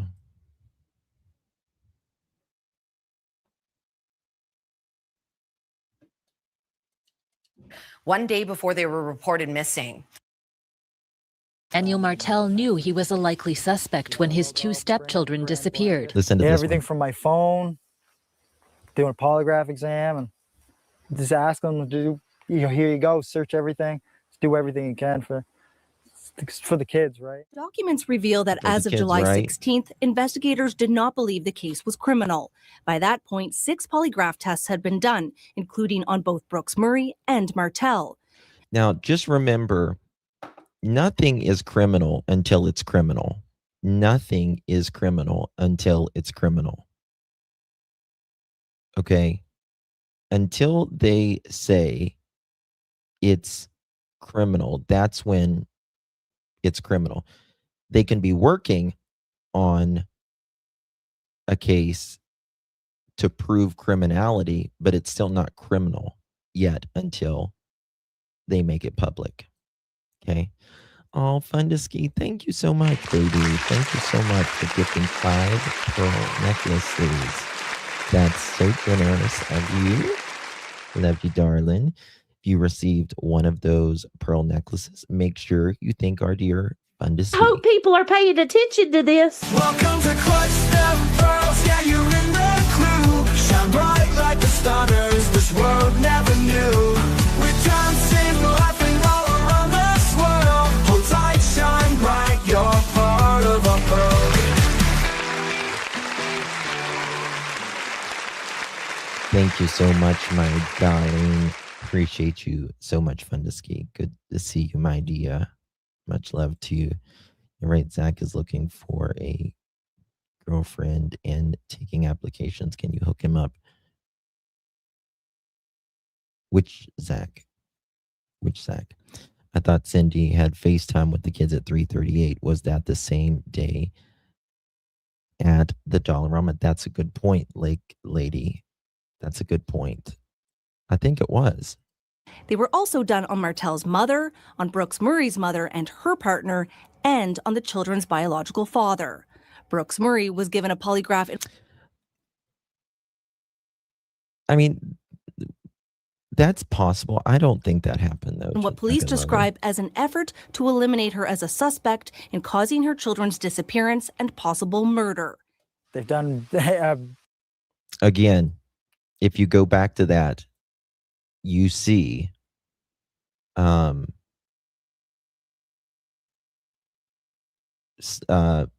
as a suspect in causing her children's disappearance and possible murder, not or murder, and murder. I still think I do too. Yep. Fight broke out Thursday night. He caught M making plans to leave, overheard her. Yep. I think that they said the kids were very loud that night, that they were very hyper. And I think he flipped out. And every single person that I have spoken to that knows Daniel, people that knows him, his exes, all of that, they say, every one of them says that they believe Daniel flipped out. In causing her children's disappearance and possible murder. They've done a full background check, as much as they could possibly do. And I mean, I'm pretty thankful for them to spend the time and spend the resources to try to figure out everything. Although redacted, they did talk of polygraph examinations. They did specifically, in some cases, people were proven to not be deceptive. So they believed them. And in other cases, it was redacted. And so there's a little confusion about that. And a redaction doesn't mean someone has been deceptive and is guilty of anything, but it certainly may be cause for more investigation into somebody. An extensive search on Martell's property and the surrounding 8.5 square kilometers has turned up only a few clues. One was a boot print matching Lily's size 11 feet. Another was a pink blanket hanging from a tree found. Did you hear that, Janie? Did you hear that right there, Miss Janie? What you just said a minute ago was absolute misinformation. You said they could only confirm the boot print that was right in front of your house. No, ma'am. RCMP never confirmed that boot print. They confirmed the boot print that was 1 kilometer away, close to the blanket that was planted. The one Daniel lied about for about a week. By family members of the children's mother. A piece of blanket was also seized from a garbage bin at the end of the family's driveway. Martell says it was the same blanket, but it had been ripped apart at the family's driveway. Does anyone think Jack and Lily, being a preschooler and a kindergartner, do you think they could open that trash can? Look how thick and tall it is. Not a chance. Martell says it was. And nobody is going to go through someone's trash to plant a blanket with kids. Kids go missing and to plant a blanket out somewhere to throw them off. It's just not going to happen like that unless it's the family. The same blanket, but it had been ripped apart and thrown out. Yeah, so just touching on the subject of the blanket, I've kept pretty quiet. I have a son of my own right, and Lily and Jack are my niece and nephew. But yeah, the subject of the blanket, it was found on a tree branch on Lansdowne Station Road in the evening of day 1. Okay. It was used, or the other part of the blanket was used. Yeah, look at there. This is the road that Daniel admitted to going down, by the way. This goes straight out behind their house. And here's the road. Planted right here on the corner. I don't know, so everybody could make sure that they fucking see it. Kids aren't going to carry a blanket a kilometer away when they've got their backpacks with them too, Daniel. You're such a sick Evening of bastard. day 1. It was used, or the other part of the blanket was used for a window or a door at the home, and it was thrown out. And this one just ended up on a tree, I guess. But yeah. Interesting. And so you guys, I Malaya's understand Haley. one of you took a photograph of the blanket and took it back to Malaya for identification? Yes, Hayden and I did. Yeah. Okay.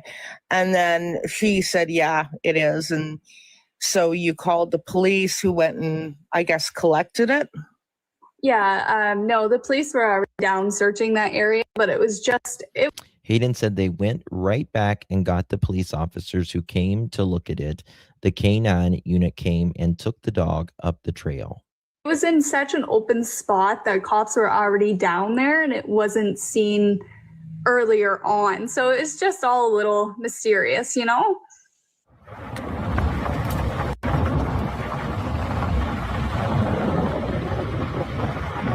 Families brought us to a location there, not far away, that there's a partial piece of a blanket, which the mother says she believes it belongs to her daughter. It's just off the road here.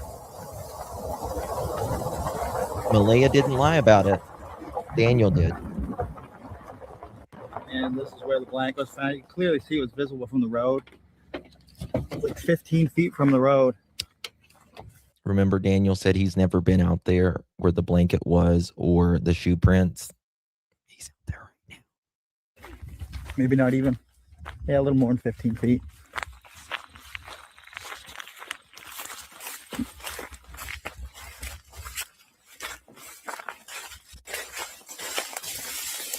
And this is the exact branch. 4 is when they found the pink blanket that was Lily. Now, just... And this is the exact... You think a 4 and a 6-year-old's going to put it up there? Higher than Daniel's head? He's got to reach up. Yeah. They definitely wanted that to be found. Definitely wanted that to be found. Branch. 4 is when they found the pink blanket that was Lily's. That was a I portion said of the a pink blanket, blanket, and I put 2 and 2 together. I'm not sure on the exact time on that either. It would have to be after Daniel. 4 because the school bus goes up there around 4 o'clock. Gotcha. And Because that On Friday, May 2nd, 2025, from 7:10 a.m. to 8:10 a.m., bus 919, this time frame will show the Lansdowne area that morning Lily and Jack went missing. It is possible this footage may show Lily and Jack themselves in the area of their house to confirm a concrete timeline of their disappearance. In addition, it may show unknown people or vehicles in the area in the same time frame and provide further investigative avenues for follow-up. On Friday, May 2nd, 2025, from 2 p.m. to 3:20 p.m., bus 267, and 3:40 p.m. to 4:40 p.m., bus 919. This time frame will show the Lansdowne area in the afternoon on the day Lily and Jack went missing. Similarly, as above, it is possible video from the time frame would assist the investigation by identifying unknown people or vehicles in the area and provide further investigative areas to follow up. that school goes up there around 4 o'clock. Gotcha. And Because that school bus, it goes up and it actually goes up and turns at my Uncle Ron's house, which is about 500 feet past where the blanket was found. Gotcha. So, and the bus usually goes up there, and the bus usually makes its way up there around, I don't know, 3:55, between 3:55 and like 4 o'clock. Yeah, the buses do have cameras. When they looked at the footage from the outside of the buses, the blanket was not there. Interesting. And it went both directions, correct? It went. Yeah, they both go both directions. They have multiple buses. And it was not seen at 3:55. Yeah, but he doesn't remember Thursday. Well, he remembers Thursday, but he doesn't remember Thursday from 8 p.m. to midnight. That's when he doesn't remember, which is pretty convenient if you ask me. He remembers all throughout the day, except from when he went inside the home that night. He can't remember the night before You wake up that morning, the kids are missing. You call 911, you search for them. They come and they ask you, what happened last night? What happened this morning? And you can't remember. Get the fuck out of here. 4 o'clock when the bus passed. No, they said they did not see it on any camera footage from the buses. Okay, all right. And the other half, right, was found in the garbage. I believe so. I wasn't back at the house for that to know that, but that's what I'm hearing. Yeah, that's what Logan said. And yeah, so which is really peculiar. The other part of the blanket was seized from Malaya and Daniel's house by Corporal Rice on May 4th, 2025 at 9:09 p.m. It was located inside a trash bag at the end of the driveway. RCMP report. And Daniel said when they found a pink blanket, he said, a pink blanket. So he immediately put 2 and 2 together and said, brother, come here, film me while I go into this trash and get this pink blanket out that I had put in a week prior. Even though Malaya says in the RCMP documents that she's the one that threw it away, Daniel says he's the one that threw it away. My mommy even saw me because I put too much trash in a trash bag and she always gets onto me for that. Julia, right? Like how, if the blanket was put in the garbage, how did it get out of the garbage and half of it get into a tree, right? And I mean, quite a ways down the road, like down the paved road from where they lived, up a dirt road, a good at least mile or two. So, yeah. Early in the investigation, when police found a scrap of blanket on a nearby road. I called it into RCMP when I realized there was a piece of a pink blanket found. A piece of blanket was also seized from a garbage bin at the end of the family's driveway. Martell says it was the same blanket, but it had been ripped apart and thrown out. I mean, it's mysterious as it is because the distance from the garbage bin to where the blanket was found is almost 1 kilometer. Daniel. I was actually told there was a piece of a pink blanket that was found up the road in a tree. And I said, piece of a pink blanket. Like, and I put 2 and 2 together. I ran out to the garbage bin and I seen that there was a hole ripped in the bag. And clearly there was somebody who went into the garbage or something went on with the garbage for a piece of that to be ripped out. Because usually when you look in the garbage bin, Daniel, and you see a garbage bag, usually it doesn't have a hand-sized hole ripped in the side of it. A hand-size hole. The only hand-size hole that there is, Daniel, is you. You are a hand-size hole. That's what you are. And I believe when you are in prison, you're going to get a hand-size hole. And I love that for you. I love it for you. I'm here for it. That's interesting. Now, the pink blanket, when they told you about it, did they show you a picture? The piece of the blanket? No. Oh, okay. No. So they just told you they found a piece and you went to the garbage bin. And where in the garbage? They didn't show him a picture of it. They didn't show him a picture of it, but he put 2 and 2 together. Think about that. I said, a piece of a pink blanket. And then I immediately put 2 and 2 together. And DT just asked him, well, was you shown this blanket, Daniel? No. Okay. Got it.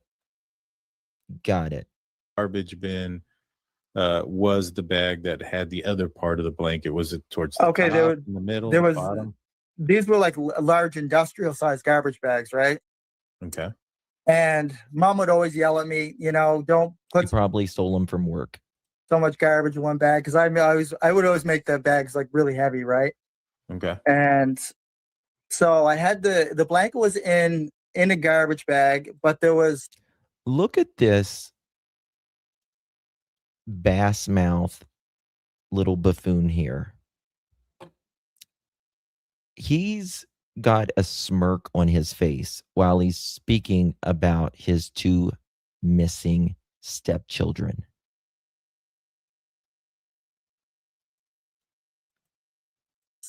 Another garbage bag that was inside, right? So it was like double bagged. Interesting. And you could see I keep wanting to say a hole that was ripped in the side from a hand that went down inside of it and, pulled How do you know? something out. But it looked to be like somebody put their hand in there and ripped it out. How do you know, you hand-size hole? But Now, the well, the bag, the blanket was still at the bottom of the bag, right? It wasn't pulled all the way out. It wasn't anything. Tell me, Daniel, I challenge you to this experiment. I challenge you. I want to see you with an industrial garbage bag with the pink blanket on the bottom, as you said. I want to see you rip a garbage bag with a hand and then go down into the trash and rip the other blanket. Rip the blanket, because you have to do it with one hand. Because if you reached in with both hands and started ripping it, you're going to tear the bags with your arms. You're going to tear the bags with your arms. You cannot do it, which tells you that this blanket was planted there. The only way you can do that is getting the trash, ripping the blanket first, then putting the bag in there and throwing trash on top of it, and then pretending to open up a hole there. There's no way. It's not possible. That tells you it's planted right there. Like that. So was the trash bag in the bottom of the can or on top of like all the other trash? It was the garbage bag, that one big garbage bag. That was like a 60-pound garbage bag. And it was just, that was the only bag that was in there. Thank you. Oh, okay. So there wasn't that any one. other trash on top. No, there was nothing else piled on top of it or underneath it. So if somebody opened the bin, that's the first thing that they would see. Yeah, they would be able to see the pink blanket in there. Yeah. Wait a second. You just said it was on the bottom. Hold on. Am I losing my mind? So much garbage in one bag because these were like large industrial sized garbage bags, right? Okay. And Mom would always yell at me, don't put so much garbage in one bag, because I would always make the bags like really heavy, right? Oh, that's hilarious. And so I had the blanket was in a garbage bag, but there was another garbage bag that was inside, right? So it was like double bagged. Oh. Oh, well, that makes it even better, Daniel. So you're saying it's a garbage bag in a garbage bag, and that blanket had its own bag?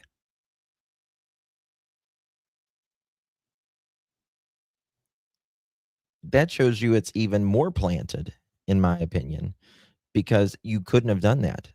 You could not have done that.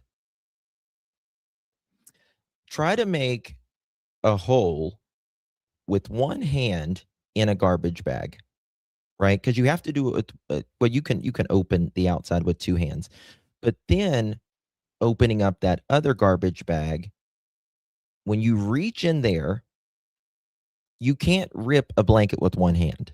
You just can't. You're going to have to reach in there with both hands, and when you pull to tear that blanket, your arms are stuck in the garbage bag, so it's going to rip the garbage bag hole bigger. It's not going to be one hand. You can't do it. Shows you that it's planted.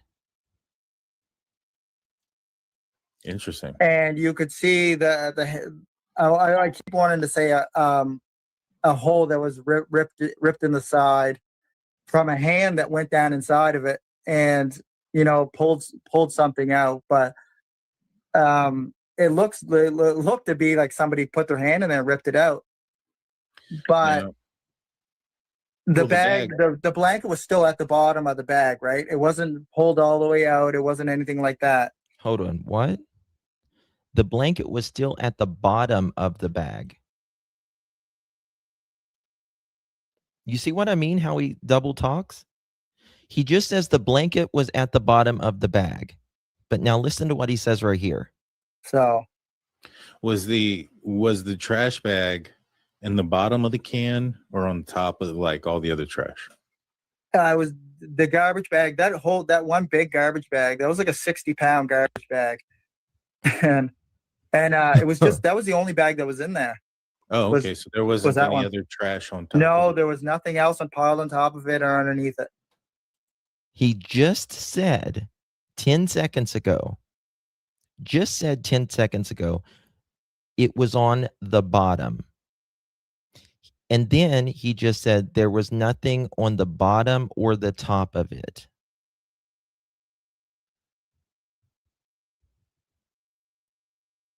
Yep.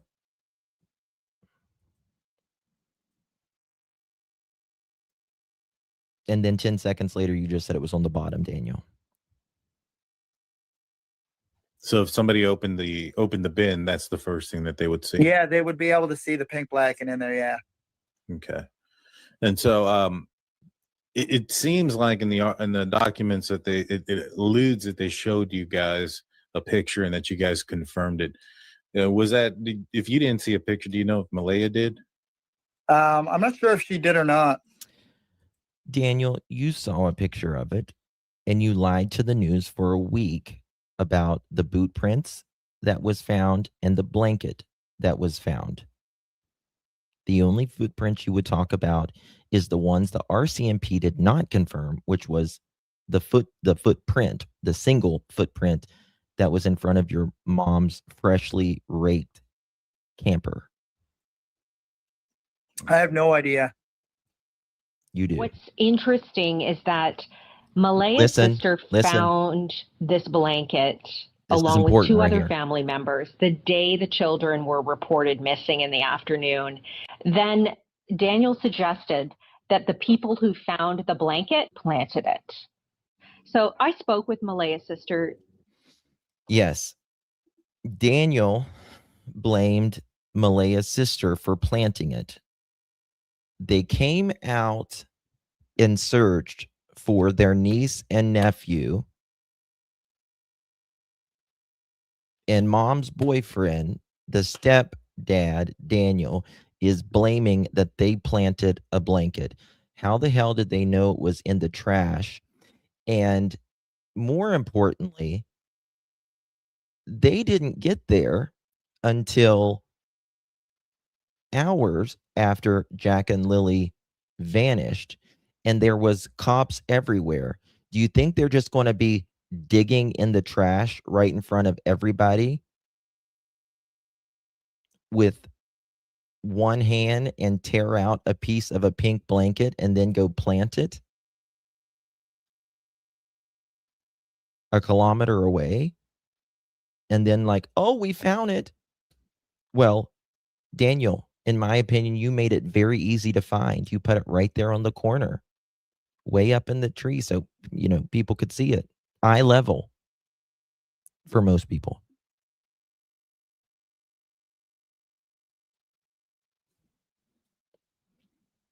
But listen.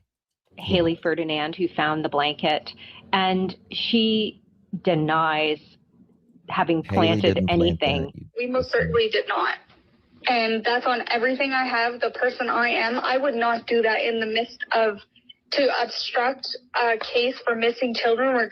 Haley has no reason to obstruct. Daniel blamed her because she lit Daniel a new ass when she knew he was on rugs with her niece and nephew.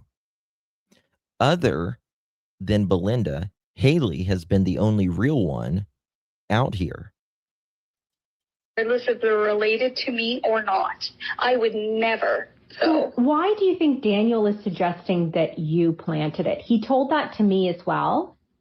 Probably because I was the one that was hot on his ass the whole time we were there. There you go. Okay. And he didn't like me from the get-go when I got there because he would not speak to any of Malaya's family when we showed up to help the search for Lily. Oh. Yeah. He would not speak to any of Malea's family when we showed up to help the search for Jack or Lily. Couldn't look him in the eye either, could you, Daniel? You big coward. Jack, he'd put his head down, he would ignore us, he would walk away from us, he wouldn't engage in conversation, and I kept at him. I was there for Jack and Lily, and I'm still here for Jack and Lily. The RCMP announced Friday it's bringing in cadaver dogs. When you call cadaver dogs in this late, it's for one reason is because they are most effective when they're looking for decomposition. Two, where are they looking for decomposition and why? What information do they have that takes them to that particular position? We know it's going to take time. We wished it'd be faster, but we have to be patient. Daniel Martell has been asking RCMP for months to call in cadaver dogs to search for his 2 missing stepchildren. Now the time has come. RCMP say 2 dogs will come to Nova Scotia from British Columbia to conduct the special. Daniel's been asking for cadaver dogs for months, and when they get there and they say what he doesn't like, which according to Daniel, he says the cadaver dog officers says, Daniel, we think you did something to the kids Thursday night. That's his words. Daniel's own words. We think he said the RCMP cadaver dog officers said, we think you did something to the kids Thursday night, Daniel. He didn't like that. Search. So what does this say to you? Because, I mean, they are dogs searching for human remains. Well, I know that it's going to be really hard work now that there's so much vegetation in the woods, but I'm pretty happy that they're going to be able to do it. I even hope that they bring more than 1 dog if they have access to more than 1 dog. So what are you happy about? What do you hope this will bring? I would just like to see maybe the social media speculation theories and accusations, maybe. You hear what he says there? What would you like to see come out of this? Not Jack and Lily found. I would like the theories online to stop. I would like the theories for people to stop saying that I look suspicious, right? Not, I would like Lily and Jack found. Even though he says the RCMP cadaver dog says, Daniel, we think you did something to the kids Thursday night. It's all about himself. He doesn't do this for Jack or Lily. Not a fucking time has he done this for Jack or Lily. Not 1 time. He does this only for his own ass. That's it. Nothing more, nothing less. They're not going to stop, but slow down. Because at this point, they're getting ridiculous. So are you thinking that the dogs will go in there and won't? It's ridiculous because of your own words. The way you At this point, they're getting ridiculous. So are you thinking that the dogs will go in there and won't find anything? I know for 100% they won't find anything. I mean, that's probably why they waited this long to do it. He knows 100% that they won't find anything. 100%. Well, if you don't know what happened to Jack and Lily, you can't be 100% about anything. You cannot be, you are just as befuddled as the rest of us, Daniel. You cannot 100% know anything, sir. It's just to keep the public informed, I guess, that they're hard at work. Do you think it will rule things out? Yeah, I think we'll rule a lot of things out. We'll rule out that the RCMP are, working hard, and there's no human remains on the property. Is there any piece of you that's preparing for the fact, like, what if they do find something? No, because I didn't do anything. Okay. Is there any part of you, what if they do find something? No, because I didn't do anything. Well, no, she didn't say you did anything. Just, are you prepared if they do find Jack and Lily? Just because they find Jack and Lily, Daniel, doesn't mean you did anything, right? Unless it seems like you don't want them found. You got very defensive right there. I wonder why. She just asked, have you kind of prepared yourself if they do find Jack and Lily? Well, no, because I didn't do anything. She didn't say you did anything. She didn't even suggest that you did anything. Just, are you prepared if they walked off? Would you be prepared for that? Because you can't be 100% sure unless you know, Daniel, of course. I know Malaya didn't do anything. I know my Preparing for the fact, like, what if they do? property.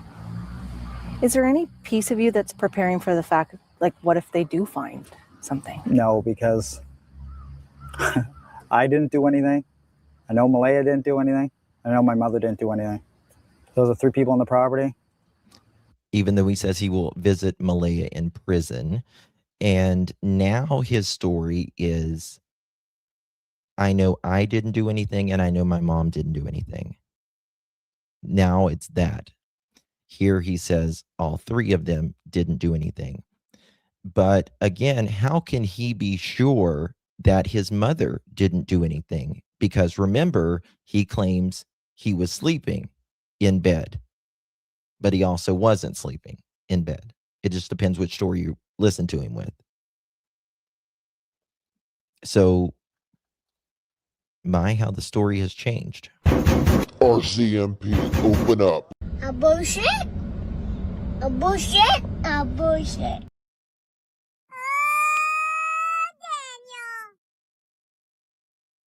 Oh, Daniel.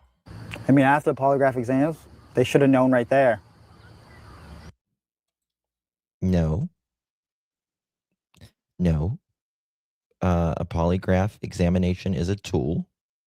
I think they need to, if they do any test, it needs to be your voice stress analysis.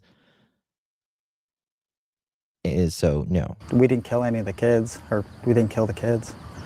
We didn't kill any of the kids. We didn't kill the kids. So why do you think this step is necessary? Well, it just rules out one and brings the book a little bit closer to being closed. I mean, 1 chapter at a time. Dogs that are trained to detect human remains were in the community on the property where the children went missing. Listen to this. What did they find?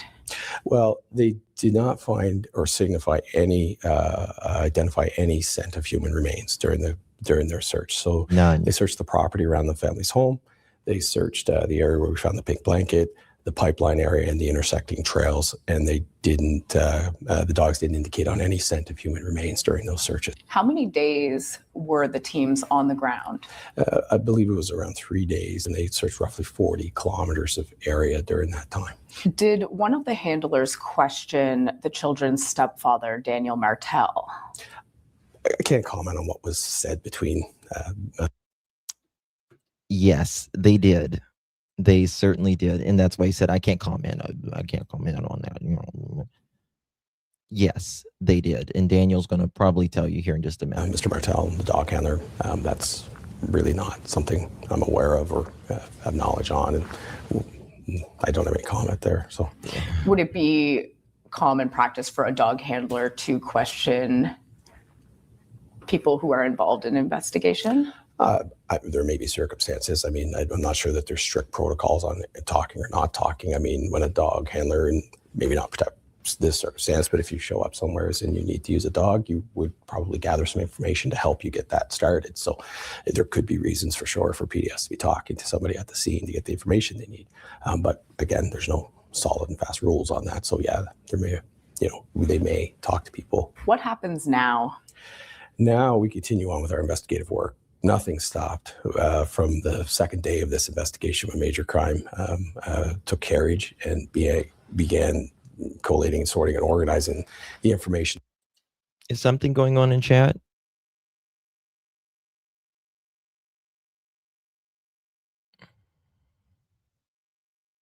Is something going on in chat? And planning the investigation. This is not something that we stop working on. We've got 2 young children, Lilly and Jack, who've gone missing from their home, and it is a Missing Persons Act investigation still at this time. But we need to find answers to that. There's a lot of legitimate public concerns about how 2 children go missing and we can't find them. So we're going to continue until we have answers. I actually got back from my visit with my daughter, and I come home and Don't know. the dogs were already Listen on here. scene, and they were there for about an This is one of the most telling interviews Daniel did. hour before I got there. I didn't know the exact day when the arrival was going to happen. It was even a surprise to me, but at the end of the day, everything's ruled out there, and I hope this is speculation, turns out. Daniel says everything's ruled out there, but then he's going to say the RCMP cadaver dog officers blame me that I did this to Jack and Lilly. But he's cleared, y'all, right? He says. Where they're there, and then, I walk up, greet them, and meet them for the very first time. It's like, can I come close to you and the dogs? And he said, oh, yeah.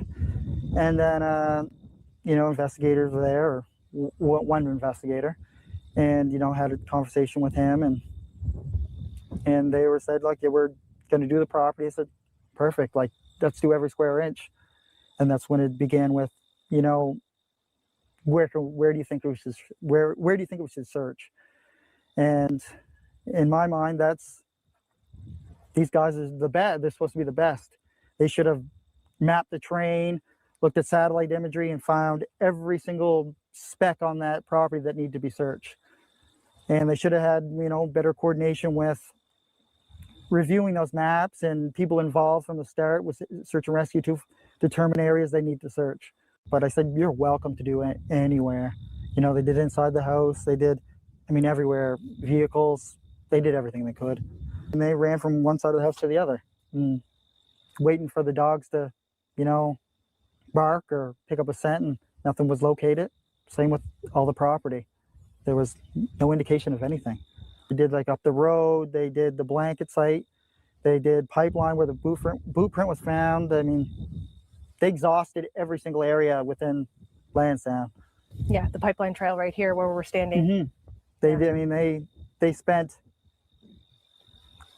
every hour they could searching, not planning or anything like that. They were boots on the ground, just doing whatever they could. You were mentioning that you had a bit of a tense reaction with one of the dog handlers. Can you tell me about that? Yeah, it was a little bit heartbreaking and saddening to hear what the words that came out of his mouth.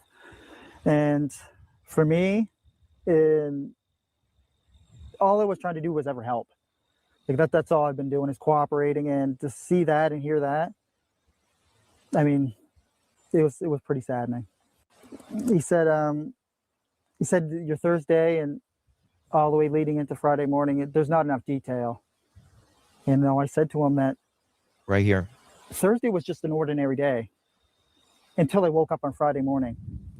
And that's when life changed. There was nothing like life changing on Thursday. It was a normal day. So therefore, there was nothing detailed that needed to be remembered that day until Friday morning. So he was mentioning something along the lines of, it was an ordinary day, but I can't remember. An ordinary day. Yes, always an ordinary day, but I can't remember. Right. Okay. Ordinary or not, you should be able to remember the night before, unless you were high out of your mind, Daniel, which you probably was, but I still believe you remember. Thursday night, and your story isn't matching up? Yeah, well, listen, not just matching, it didn't have enough detail for him personally. And then that's when I asked him, do you know anything on the case? And he said, not really. Does anyone believe for a second, if that the RCMP would send 2 RCMP cadaver dogs across the country and they wouldn't have knowledge on the case? Of course they have to have knowledge on the case. They're investigating. Their dogs are there. You buffoon.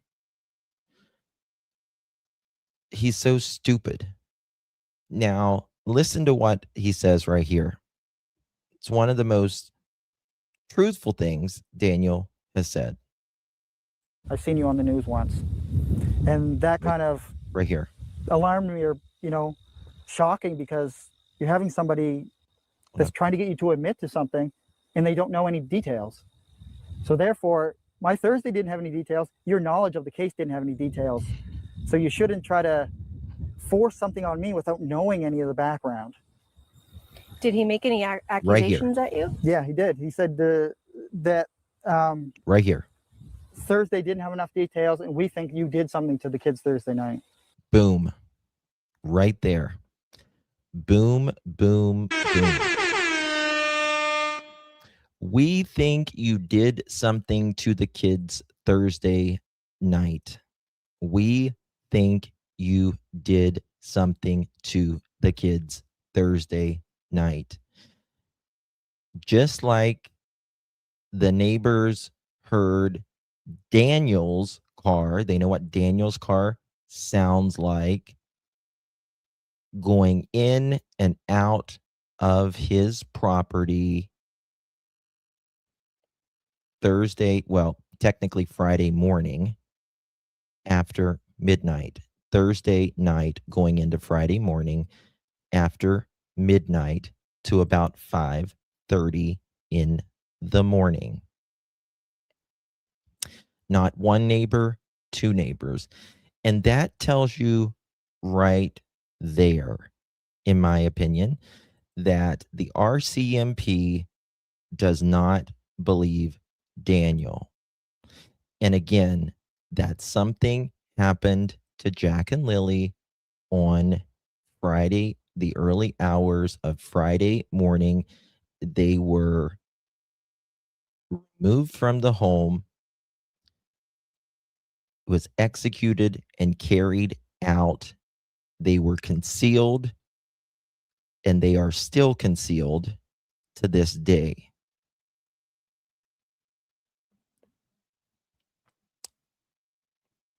That says everything you need right there. Everything you need to know right there. And if anyone believes Daniel or Malaya after what Daniel just admitted with his two lips, really search your heart, please. Because you are defending a monster. Nobody that is good could ever hurt a child, even before they went missing. The black eyes all the time, the bruises all the time, the drugs in the house, the toxic physical environment, the toxic emotional environment. Not enough food in the house because they're on the Mathola, so they don't eat as much. But the kids didn't need to eat. Kids still need to eat. Thank you, Magdalena. Thank you, darling. Appreciate you for that gift. Thank you so much. Appreciate your love. If you received that, make sure you thank our dear Magdalena for gifting that pearl necklace. Really do appreciate you, my dear. Thank you so much. Well, and I was going to mention that too, Belinda believes. Yes. Daniel said the last time he saw Jack and Lily was at midnight or just a little after midnight. And I do believe that is when he last saw them. I do believe that. I don't believe he went and flipped the lights on, but I do believe he was, in my opinion, taking them out at around midnight. And I asked him, like, Thursday. Is that you? Yeah, he did. He said that Thursday didn't have enough details, and we think you did something to the kids Thursday night. And I asked them, like, what are you talking about? Like, I just ran through whole Thursday and Wednesday with you. Like, we just spent the last 20 minutes talking. And there's not enough detail because I thought it was an ordinary day. In the end, like, cadaver dogs were there. They went through, and the story continues. The story continues. And I can tell you, Daniel was shook. Daniel was shook after this happened. He was mad. He was raging when his girlfriend at the time picked him up. And you want to talk about someone who takes vengeance out on people? In my opinion, that would be Daniel. Again, he's being charged with SA, assault. He's being charged with assault, and he's being charged with forceful confinement. The day that his girlfriend picks him up, the car breaks down. And he got mad and he bruised his girlfriend at the time. He takes everything out on women and children. He is the lowest, in my opinion, of humanity. The absolute lowest. Anyone. And shame on that bitch who went there to search for Jack and Lily, but ended up sleeping with Daniel.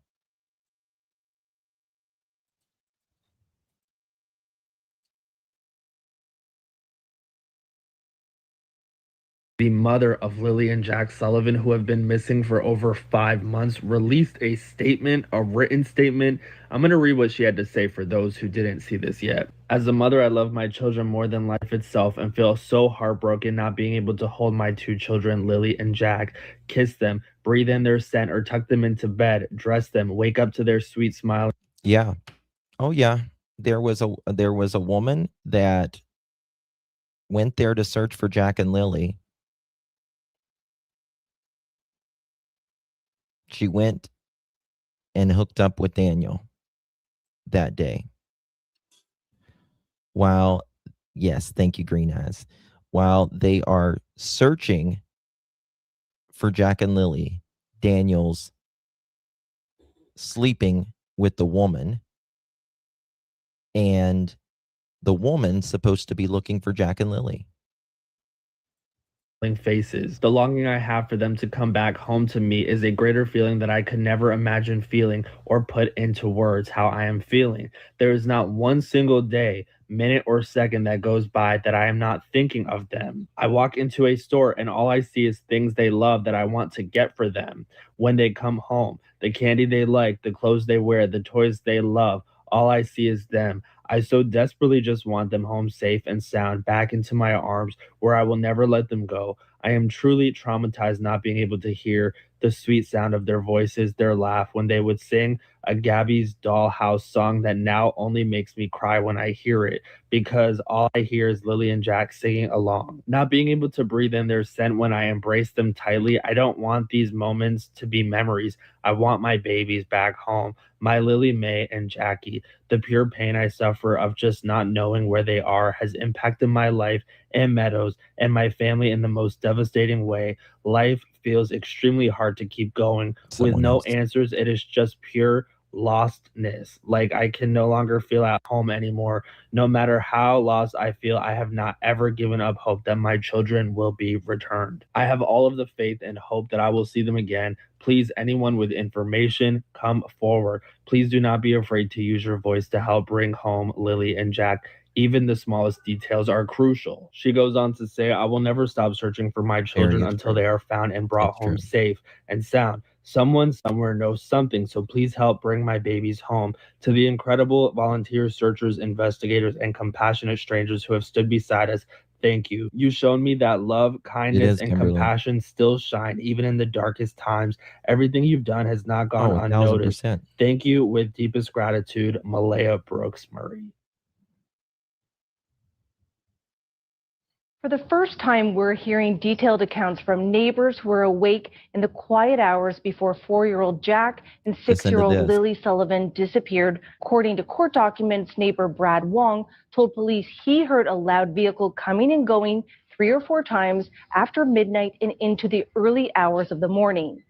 Wong said his house is at an elevated position from the children's home on Gairloch Road in Lansdowne, and he could see vehicle lights over the treetops. He said the vehicle would drive off in the distance, and he could hear it stop and then return. He said it remained in earshot the entire time. Another neighbor, Justin Smith, told RCMP that at 1:30 a.m., he heard a car turn around by the railroad tracks near the area of Gairloch Road and Lansdowne Station Road. He said it made a noise, then the vehicle was quiet for about 2 minutes, then drove off towards Lairg Road. Smith told police he later spoke with Wong, who informed him the vehicle was the children's stepfather, Daniel Martell. The court records also detail Martell's account of the evening. He told police he went to bed fairly early and didn't wake up until light the next morning. The night they were seen on camera, they were seen on Thursday. They were seen at Dollarama, and then we went to Acropole. You know, we got some food and then brought it home. You forgot your rug deal at the Dollarama. When we got home, it was a little bit before 4 o'clock, and I went outside and helped Mom work on the fence. Took me a little while to find all my tools and stuff, but then your tools that are on your front porch. I find that interesting how Daniel says, it took me a little while to find my tools. No, it didn't, Daniel.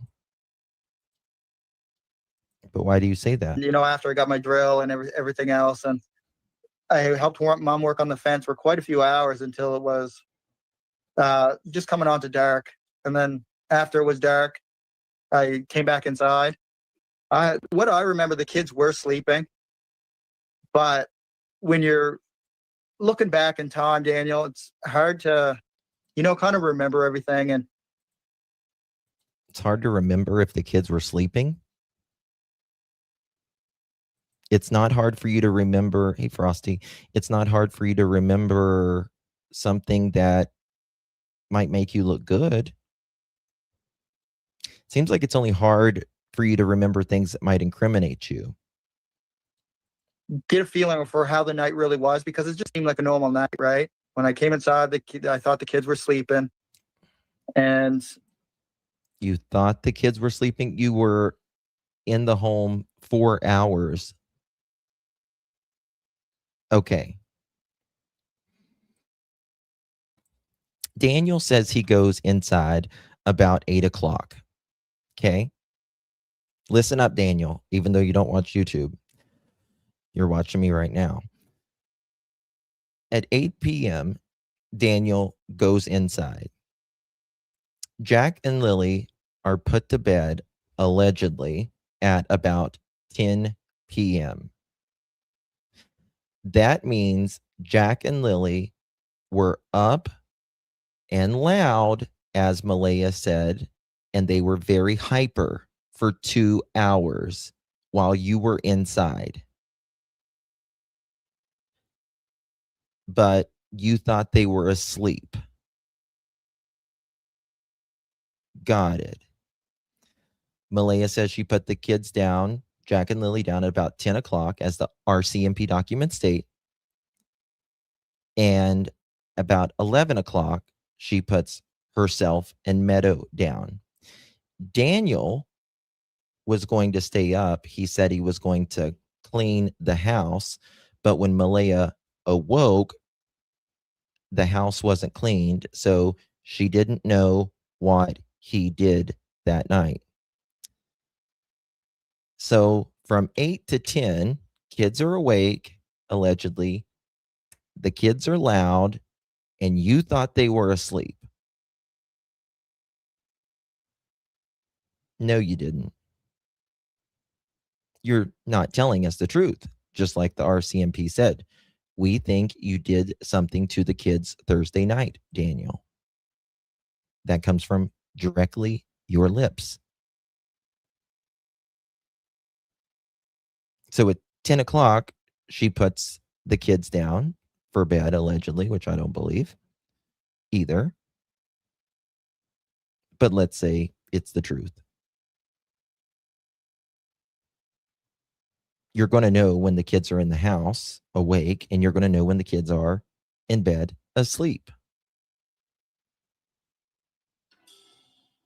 So out of that 4 hours, they're awake for 2 hours and asleep for 2 hours. You say you go check on them at midnight, and they're in their beds, their blankets up to their necks. You don't see what they're wearing, convenient.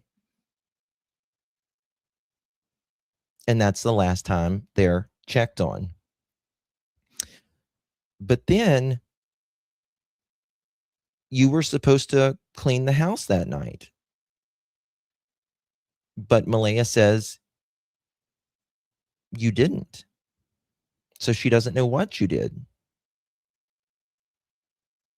But also Malaya says at about midnight she woke up and you were in the bathroom smoking meth.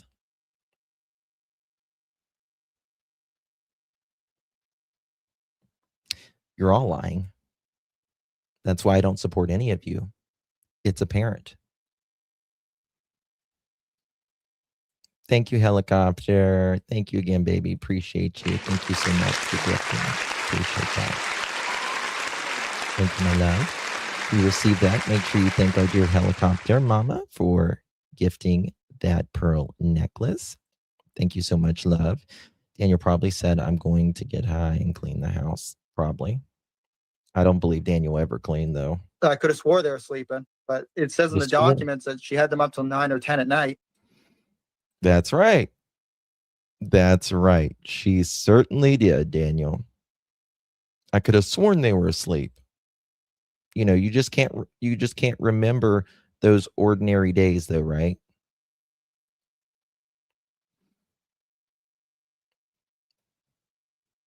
Yeah, he'll talk to them because they're not aggressive with him, and they won't call him, you know, they interview differently than I would. I don't remember them being up that late, so I'll tell you that.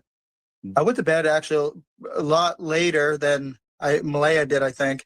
Like Malaya was already asleep when I came into bed. Hold on, what? Later, being up that late, so I'll tell you that. I went to bed actually a lot later than Malaya did, I think. Like Malaya was already asleep when I came into bed. I remember flicking on the light for the kids at 12 at night, or a little bit after. Yeah. Yeah. Malaya went to bed, allegedly, she says, at about 11 o'clock. And you had to be up after midnight. And I don't believe you're going to bed smoking quack that night. After 12, so a little bit after midnight. And both of the kids were fast asleep under the covers. So, but I never get a chance to see what clothing they're wearing because the blankets were up on them, right? Did you see the backpack? Bullshit. I don't remember the backpack, the strawberry backpack, but that was always in Lily's room, right? Okay. Right. Like that was always in Lily's room. Right. Like she never took it out of there, right? That was her backpack Right. It wasn't a school backpack. Lily was wearing a pink sweater, pink pajamas with white shapes and a Barbie top, pink socks, and her backpack was beside her. Jack was wearing black sweatpants, a t-shirt, and a diaper as he was only partially trained. He had his blanket and his dinosaur, and she shut his door.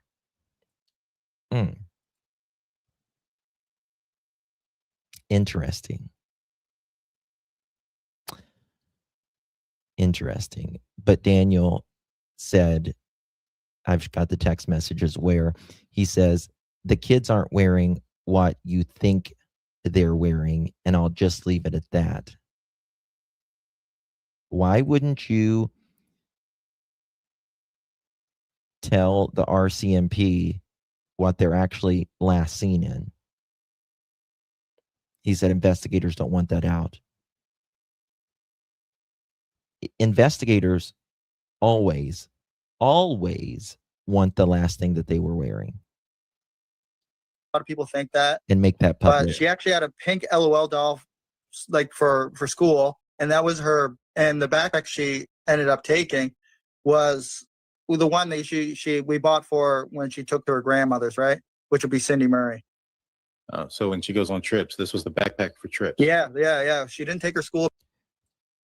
Daniel is saying she took the one when she went to grandma's house because Daniel wants you to believe that Cindy has the kids, had something to do with taking the kids when she has nothing to do with taking these kids. But it's the only backpack she took when she visited grandma's house. Backpack. She took her one that she takes on trips. He's putting that out, a little pin right there to get ahead of it. Trips or overnight trips or to go to visit, she would use that backpack. Yeah. The document said the children's mother, Malaya Brooks Murray, told police she went to bed around 9 p.m. She said Martell stayed up and she doesn't know what he did. And in a phone interview Friday, Martell said no one from the family. I thought she said she put the... I need to look at that. She said 9 p.m.? I thought it was... She put the kids to bed at 10 p.m. Okay, I might be wrong. Left the property that night and they did not have any visitors. Brooks Murray has not responded to our request for comment. Of course not. She doesn't want to incriminate herself. It's Jack's 5th birthday. It's something that he should be here to celebrate in person. We shouldn't be where we are. So it's very important that we had the time to do this. 40 people gathered outside the Stellarton RCMP detachment to hear poems. Okay, she changed it. Interesting. I thought I saw that. Speeches and shed tears for the 2 young children, all while holding on to hope. Haley is the only one that really has fucking tried, other than, of course, Belinda. She's the only one that is given a shit about not defending her sister or Daniel, but trying to defend Jack and Lily. Because no lies and no silence should ever come from a mother, a father, a family member, a relative with a missing child or children. We deserve better. We deserve answers. They need to be brought back home safe. And I don't trust Cheryl as far as I can throw. It's been 6 months, too long. I think it's didn't miss Cheryl. the first vigil, and I would definitely not miss this one. Definitely not on Jack's birthday. It's an important date for everybody over the last 6 months, and I wouldn't miss this for the world. Brooks Murray. Mm-hmm. Yeah. Did not attend the vigil. Her family says she quietly marked Jack's birthday with her mother, and gifts from the vigil would be delivered to her. The children's paternal grandmother, Belinda Gray, says she appreciates the outpouring of support. This is my birthday promise to Jack. Every step is a prayer whispered to the wind, a hope that a search may help our hearts to mend. We hold steadfast the pictures of Lilly and Jack, seeking answers to bringing them back. Our loves like ribbons spread throughout the woods of Lansdowne with searchers about. With every sunrise, I renew my vow to find their sweet faces, not knowing how. No distance or time can sever this hold. The story of our love has yet to unfold. Our spirits are a compass with a needle set true. It points to our grandchildren, and if I may, it points to you. And with never Everything's other than the alternate at this point, so I think everyone's just looking to, what's the alternate, what could happen to the case other than being in the woods. The alternate. You want the alternate, don't you, Daniel? Nothing to see here. Nothing to see here. Just trying to keep the public You psycho. informed as much as I can.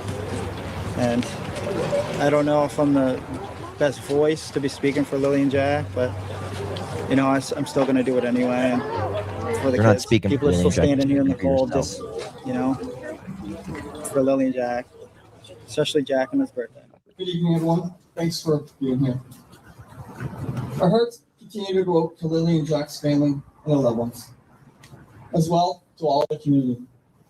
To the community members, including all of you, thank you for being here tonight. I know you care deeply about these children, and so do we. This case has truly affected many, We love Belinda. as is demonstrated here this evening. I can assure you that we have not wavered in our commitment to determine what has happened to Lilly and Jack. Our major crime investigators are working every day to determine the circumstances of their disappearance.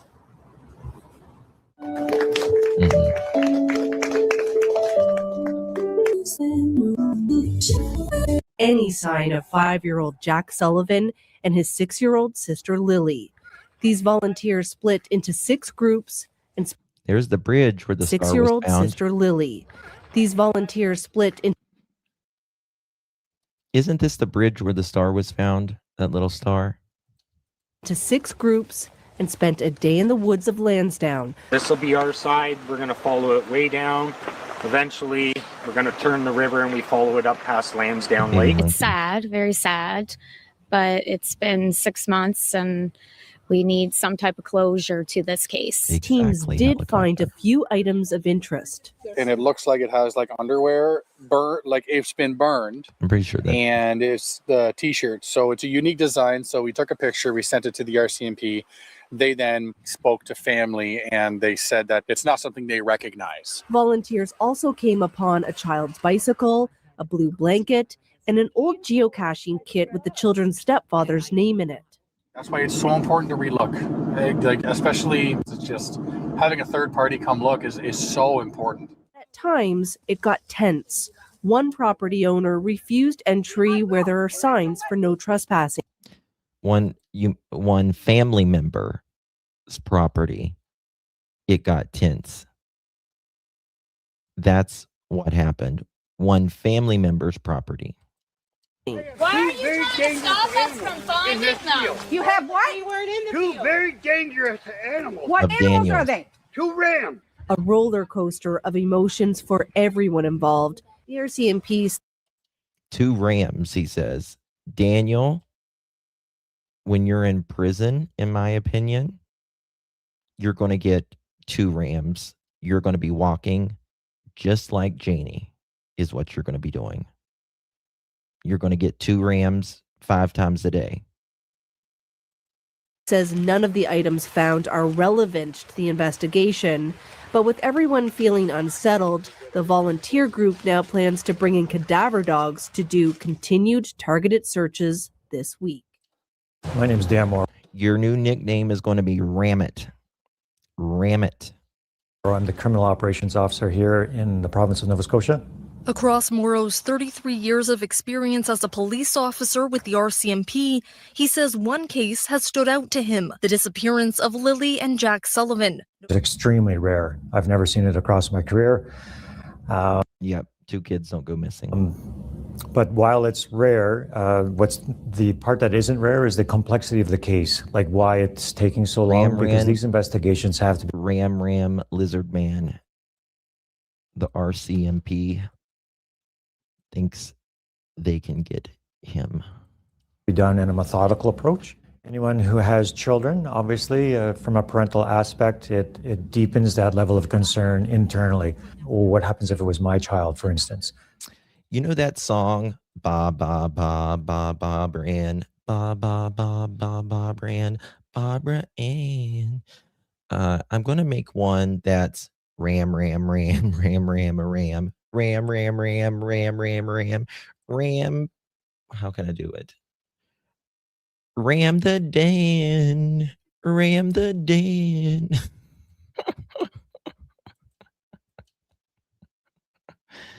Ram the dam. Been 1,030 tips received. Yeah, he's got he was up in the water up to his waist. Ram the dam. And approximately 86 formal interviews have been completed within the investigation as well. That's sitting down, interviewing a person, not something that's a casual conversation while we bump into somebody along the street. It's a sit down, structured interview. Yes. Obtaining what. That's it, Dav. Ram the dam. You got me rocking and rolling, rocking and a reeling. Ram a dam, ram dam dam. I love you too, Blenda.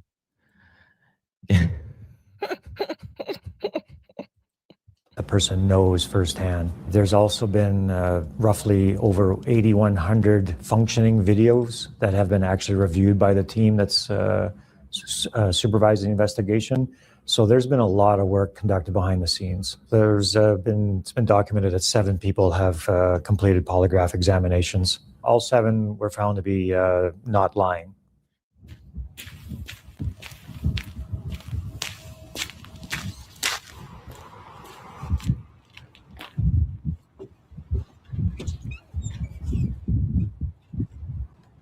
I think we're gonna have to dive into some questions so I can, really try to answer that, because I mean, there's so much. But what I can say is my blood was taken or drawn, and they got a few drops in my blood for that, to check my DNA, because my DNA is obviously going to be on the blanket.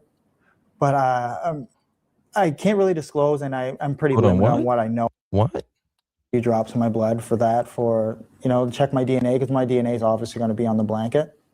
But well, he wants to get ahead of that, doesn't he? My DNA is obviously going to be on the blanket.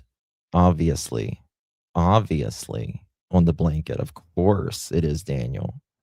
Of course it is. Malaya said she's the one that put it out, though.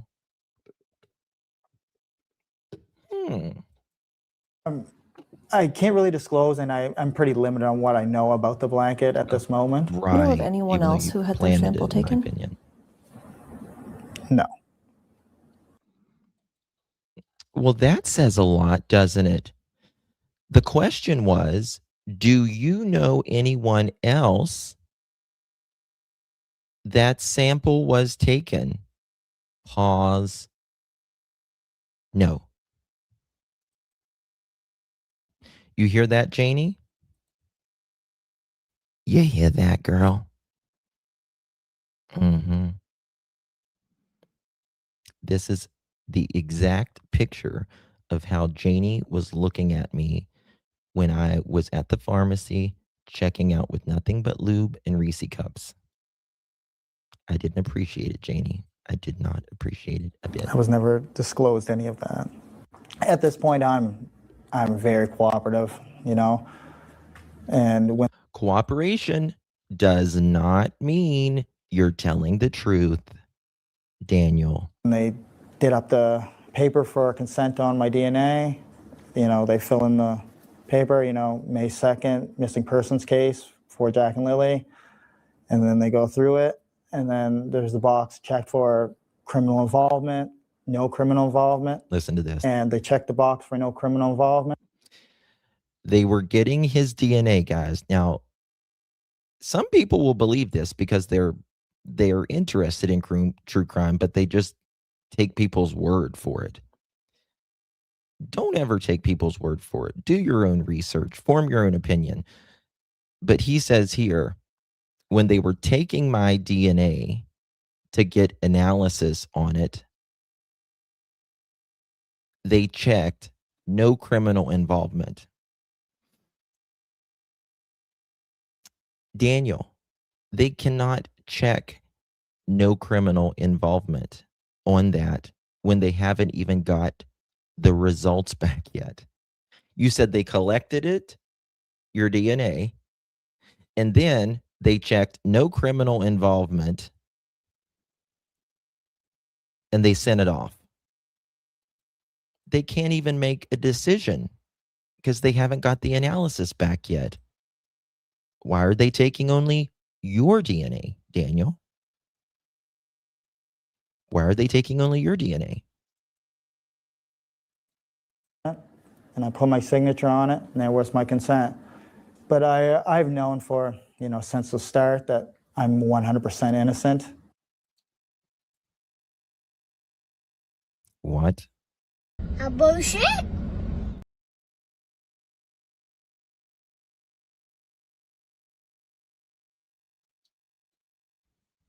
For no criminal involvement, and I put my signature on it, and there was my consent. But I've known for. This is the guy that said if he passed a or if he failed a polygraph test, they could immediately arrest him for homicide. Nobody would take a polygraph if that was the case, Daniel. They cannot be used in court. It cannot be held against you. Just like if you don't speak, it can't be held against you. Since the start that I'm 100% innocent. But to see investigators say that to me before, but then also, see it visually with my own eyes. Sonny asked him recently, is there anything that you have, Daniel, any paperwork or any picture of a document or anything where it says you are 100% innocent, have nothing to do with it? And again, he's like, no, there's not.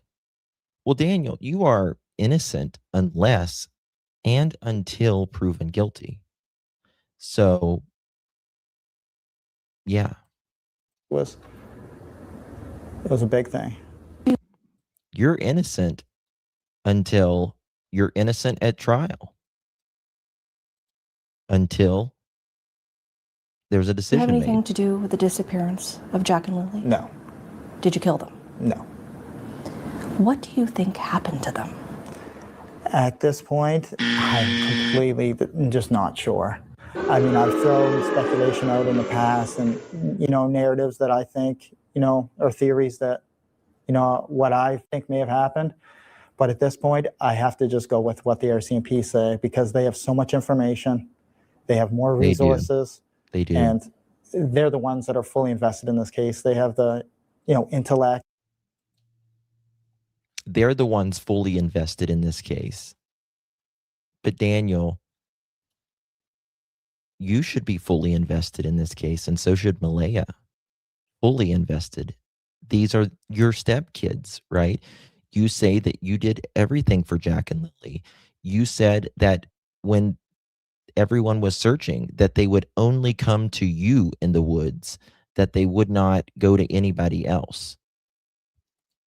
And professional training to do what they do. It's been 8 months, and I know a lot of people think that, the kids are not alive anymore, but I hold out hope 100%.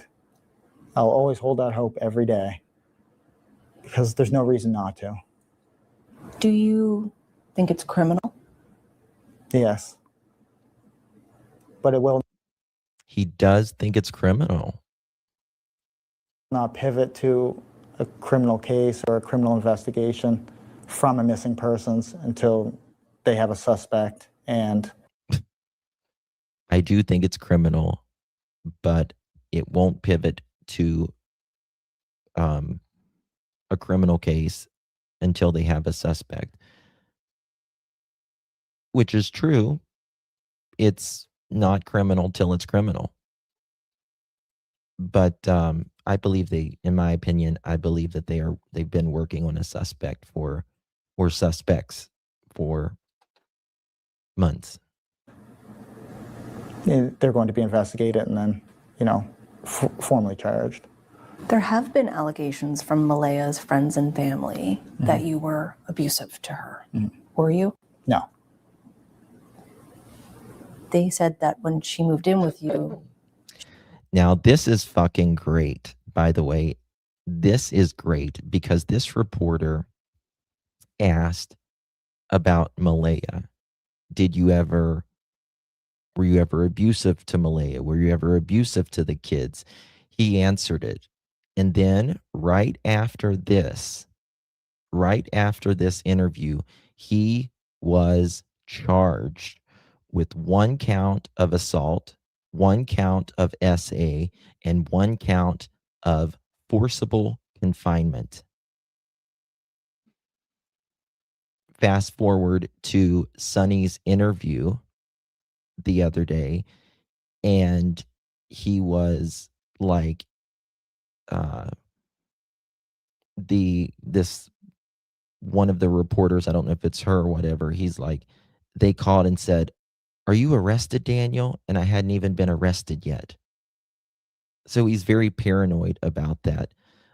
This didn't age well for Daniel, because right after he said that he's never been abusive to Malaya or Jack and Lily, he's charged for it, which those charges are still pending until I think July 7th, whenever he goes to court. She cut off all contact with them, and you monitored her phone. She also monitored mine. We both had the same passwords on her phone, and You're a controlling asshole. her friends, she blocked her friends on my phone, and she blocked them on her own phone. So how would you describe your relationship before the children went missing? Yes, that is right, Crazy Buck. Absolutely. His children that visit him every other weekend told CPS, by Daniel's own account, he says, my older kids, said that I was mean to Jack and Lily. I don't really want to talk on that, because I In which he still is unable to see the kids to this day. He does see Meadow.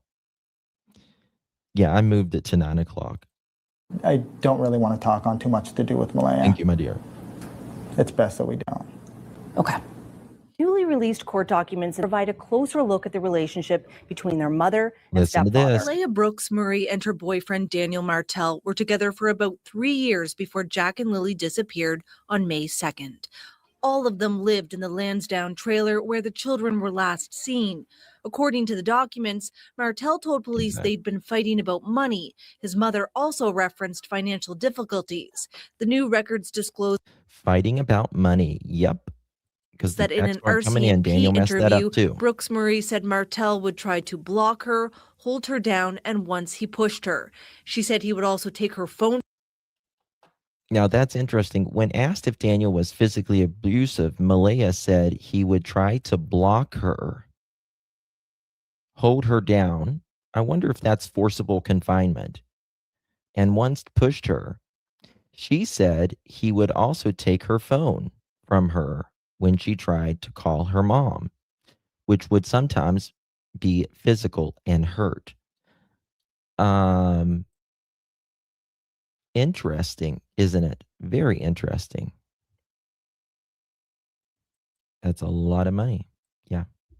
Yep. From her when she tried to call her mom, which would sometimes be Which I believe, in my opinion, that happened Thursday night.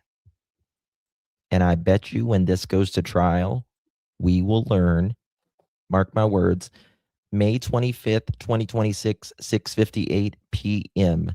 Eastern Standard Time. I bet you when this goes to trial, we will learn that there was a fight that night and that Daniel took Malaya's phone, allegedly. physical and Still, it doesn't give Malaya a pass, in my opinion, at all. Why? Because she went along with the lies even after she got out of Daniel's sight. hurt. Martell provides a different account. He told police their relationship was good and they had ups and downs like any other couple. He said they would yell at each other when they were fighting, but there was no physical violence in their relationship. Janie, you didn't hear that yelling? Okay, Sassy. Thank you, baby. You didn't hear that yelling? You didn't hear that yelling? Come on now.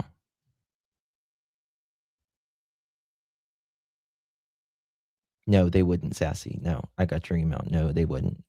Have you ever tried to block Malaya, hold her down, or push her? No, all those allegations are false. Well, Daniel says those allegations are false. I want to reiterate to you what the Crown prosecutor said, that they believe they have more than enough evidence to convict Daniel, that they feel confident about the conviction, that they say that they will prove to the courts that Daniel assaulted someone, that he SA'd someone, and that he forcibly confined someone. They recently postponed it because there was even more evidence that came in.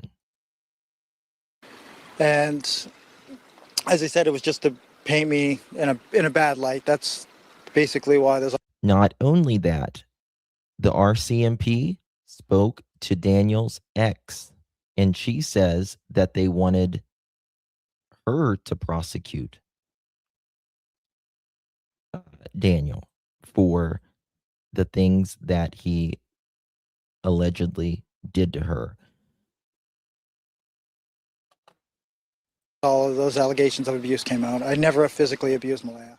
RCMP Staff Sergeant Rob McCammon confirmed the nature of their relationship at the time of the children's disappearance is part of the investigation. Are any of the children's family Did you members? hear that? Hold on. Confirmed the nature. Never physically abused Malaya. Listen. RCMP Staff Sergeant Rob McCammon confirmed the nature of their relationship at the time of the children's disappearance is part of the investigation. Relationship at the time of the children's disappearance is part of the investigation. Their relationship. Now, you tell me if this is not fucking criminal. Their relationship at the time of the children's disappearance is part of the investigation. Hello?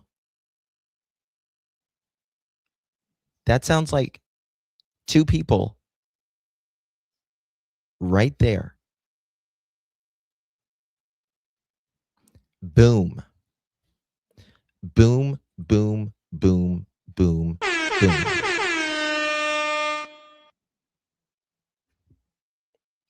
Daniel and Malaya's relationship is part of the children's, or the investigation is part of the children's disappearance is part of the investigation.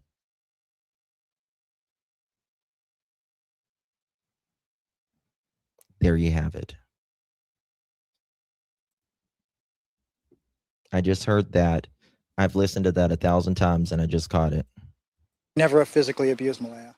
RCMP Staff Sergeant Rob McCammon confirmed the nature of their relationship at the time of the children's disappearance is part of the investigation. Relationship at the time of the children's disappearance is part of the investigation. The relationship of the parents is part of the investigation of the children's disappearance. Can we have a chicken for that one?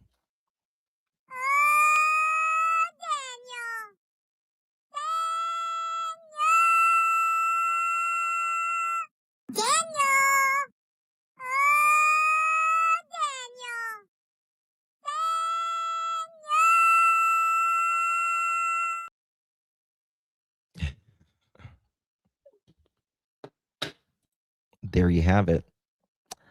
There you have it, folks. Not Malaya's stepsister, not Malaya's mother, not anyone else. Daniel and Malaya's relationship.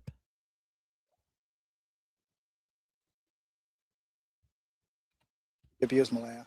RCMP Staff Sergeant Rob McCammon confirmed the nature of their relationship at the time of the children's disappearance is part of the investigation. There you have it. There you have it, folks. Are any of the children's family members considered suspects in this case? I wouldn't say anybody's a suspect. Again, we continue to gather information and whatever evidence that we are able to find, and we'll make our decision. If you can't clear 2 parents in a year, that's all you need to know. If you can't say 2 parents were in bed while 2 children slipped out or even was taken, even though they say there's no evidence of that, that's all you need to know, folks. Daniel's a pussy. He would never come up here. He's the biggest puss ever. He will not speak to anybody that might throw some truth back at him. Now, if I just listen to him and let him just gab and, sympathize with him, he would come up. But Daniel won't speak to anybody with a question, a follow-up question, and then throwing what he has said in the past at him. He won't speak to anybody like that. You know why? You know why? Because he knows. He knows he looks like a buffoon. And he tries to smooze a few people here and there. No, I'm not here for you, Daniel. I'm not here for Malaya. I'm here for Jack and Lily, and I'm here for the fucking truth. And you don't like that. Just based on that, but I'm not in a position to really comment on suspects or anything like that at this time. I've been, trying to keep the public up to date as much as possible. My image hasn't changed at all. It was always Daniel's evil, Daniel's a monster, and you are. With that painted narrative, the public automatically will just jump to the belief of guilt. When they do have a suspect and they dive into investigating that suspect or group of individuals, then it will pivot to a criminal investigation at that point. We learned Daniel Martell, the stepfather of Jack and Lily, the missing Sullivan siblings from Pictou County, faces charges not related to the children. The arrest actually happened at the start of this week. So police arrested 34-year-old Daniel Robert Martell of Lansdowne on Monday, January 26th, around 11:30 in the morning. He is facing 3 charges, serious charges: assault, sexual assault, and forcible confinement. Court documents say the victim was an adult female, and the alleged incidents occurred on Gairloch Road in Lansdowne on December 1st, 2024. That's about 6 months before the children vanished from their home. They were very sweet. That's very interesting, right? They've not named the victim, right? We can't name a victim in this, but it happened on Gairloch Road. It happened in December of 2024, which is right about when CPS was there. Hey, Belinda, Daniel couldn't have hurt the children without him knowing. Oh, 1,000%. She said she saw Lily poke her head in once. She was the first person to say it, actually, yes, and heard them playing in the next room, in my opinion. 1,000%, Miss Belinda. Did you hear what I just played, Miss Belinda? Just a minute ago? About the 2 of them's relationship is part of Jack and Lily's investigation or the disappearance.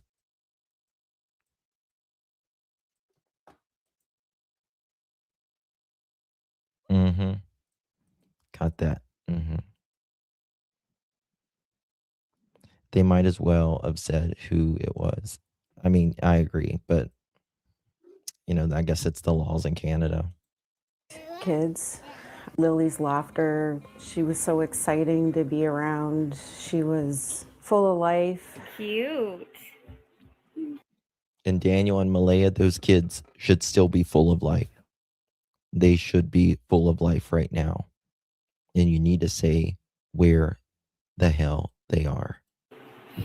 Jack, he would love his dinosaurs and he loved his little zoo animals, and he would play with those for a long time. And he would come like to the barn and he loved to see the horses. And yeah, they had a lot of fun. They were fun kids. What was Lily like? Very girly. She loved to scream. She got excited easily. Loved her dolls. She was just very outgoing and cutest little thing. Jack loves his dinosaurs. Loved to play with his toys. Jack was more quieter. He was on the quieter side, but he loved to play with his sister. He'd get annoyed with his sister when she took his stuff, but they got along pretty good for the most part. Happy kids, very happy kids. Always excited. They were always clean. They loved their mom and they loved each They were not always clean. Not the last bit. Nope. other. But I know you're Malaya's handler, so there's that. They fought, but they loved each other. And I remember they always wanted to be held by Malaya as well. Both very close with her. Yes, very close with her. I love you. I love you. How is she doing? She's fine. She's going to the beach. Not great. I've noticed a significant decrease in her weight since the kids have gone in. Yeah. Her weight has definitely dropped. She looked bad at the search. She looked bad. She looked, in my opinion, strung out. She's just trying to take it day by day. Do you have a favorite memory that you Yep, think of? sure do. Going to the wildlife park, 1000%. baking with Lily. 1000%. I think this is the first phase of, even though, again, it's unrelated to Jack and Lily, I believe this is the first phase to get someone locked up, even though it's separately, I want to say, while they continue their investigation. And then I believe charges will be brought later. Loved to bake because she liked to For lick the Jack and Lily. frosting off the spoon. Just doing a lot of outdoor stuff with them, taking them places. We went to the beach a lot. They liked the water. They played with the sand, and we would make little sand castles with their baskets. And we had a Easter egg hunt at my place, and they were running around laughing, and I miss them calling me Nene, and we'd color, and they play on their little tablets. I miss everything. Wonder every day where they are. It's just a nightmare. I can't describe it. It's mental torture to figure out how come it's taking so long. Hope that they're checking every avenue and doing as much as they possibly can. What's not adding up for you? The whole case. The different. Well, it shouldn't add up for anybody.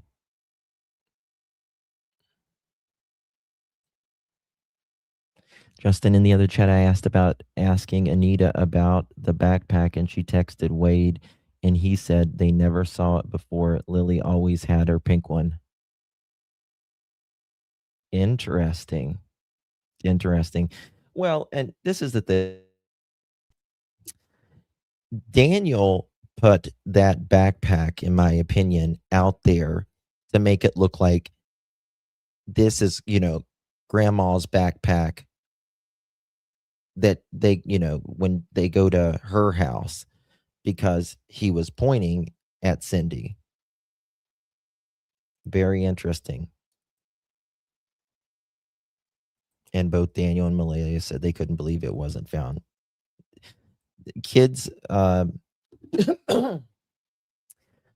kids only goes so far. And they're 4 and 6. They only go so far. When kids get tired, they stop.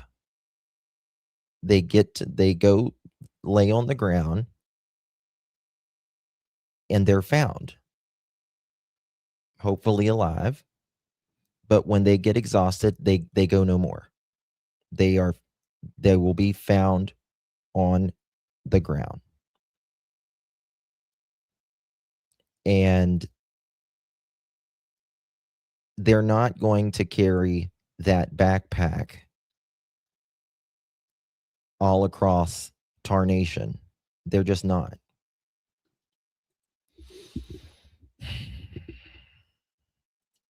Stories So we've frustrating. heard over the last several months. You know, if you don't know what happened, then there shouldn't be any stories. It should be. That's right. That's right, Cheryl. And there should be one story, and that's the fucking truth. That's the truth. That's what it should be. It shouldn't be inconsistent with Daniel's either, though, Miss Cheryl, because Malaya's story is not the same as Daniel's story. They're, I would say, cousins, if you will, but one says one's asleep, the other one says they weren't even remotely asleep. Daniel says Malaya was asleep. Malaya says I wasn't asleep. Daniel was asleep. There's just so much. I don't know. And also, a mother doesn't need someone to speak for her either. yeah, that's very frustrating when you have so many different people telling so many different stories. It makes it hard to figure out what really happened. Daniel Martell appeared in Pictou Provincial Court on Monday on charges of sexual assault, and forcible confinement. The charges against the 34-year-old Martell involve an adult complainant whose identity is protected by a publication ban. At the hearing, Martell stood with his hands clasped at his waist and stared forward as he appeared before the judge. Bill Gorman is the Crown lawyer handling the case. He says Martell will return Listen to to court this. later Listen. this month. Be to confirm the formal retainer by Nova Scotia Legal Aid and to deal with the issue of election and or plea, depending upon the level of court that's elected to. Martell left the courthouse quickly and did not speak to the media. His next court appearance. Daniel, do you not look at these signs here? Where's Jack and Lily? Justice for Jack and Lily? You didn't even look at them. Left the courthouse quickly and did not speak to the media. His next court appearance is set for March 30th. This pink blanket is one of the only pieces of physical evidence in the mysterious disappearance of Jack and Lily Sullivan. And now it's the subject of a second round of police polygraph examinations. It was in an odd spot, an odd position. It was just drooped over a branch on a thin tree. It was nothing that, it definitely wasn't stuck I don't remember seeing this. in there. It was just there. Since then, family members on all sides have suggested online and in the media that it was planted. Ferdinand was asked about that in a polygraph examination on February 20th. It was, did you plant the blanket in the tree? Did you place the blanket in the tree? Did you put the blanket in? I love that they asked Haley this. You know why? You know why? And this is very smart that the RCMP did this, because Daniel blamed Haley. He blamed Haley for planting that blanket. So what the RCMP did is, when, in my opinion, this goes to trial, they will bring up, so Daniel can't use it as a defense, in my opinion, him saying that Haley planted it. They'll say, no, we gave her a polygraph test and she passed. Now, again, you can bring up polygraph test in court. right? You can't make your decision off of that, though. There's a difference. In the tree, and did you leave the blanket in the tree? Ferdinand says she answered no to each question and was told at the end that she passed. The force also confirmed the blanket remains at the RCMP National Forensic Lab. The children's mother, Malaya Brooks Murray, confirmed to CBC News that she underwent a second polygraph test and passed. The children's stepfather, Daniel Martell, did not respond to a request for comment. For Ferdinand, her polygraph was simply another box to tick in the pursuit of finding out what happened to Jack and Lilly. It hurts the longer time goes. It's, we just want answers and we want Lilly and Jack home, but we don't have that. So every day is just another day until we get those answers. I feel bad for him. Volunteers are taking to the woods once again, searching for clues. We're just devastated that there's still no answers after a year.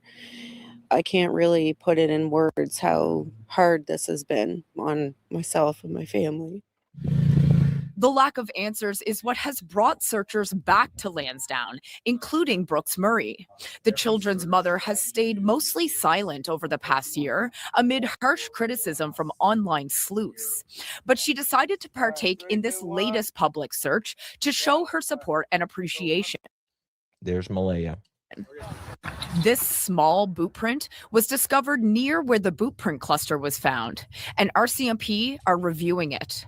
Volunteers have vowed to keep searching these woods. 2 children missing is just bizarre. Whether you're looking at wandering, misadventure, abduction, accidental death, if you're looking at those 4 scenarios, Ask Daniel it's Malaya. uncommon for 2 children to be together in either of those 4 situations. Cindy Murray, who did not want to appear on camera, says this latest search was tough for her family. As you walked through those woods, were Jack and Lilly on your mind? Jack and Lilly are always on my mind.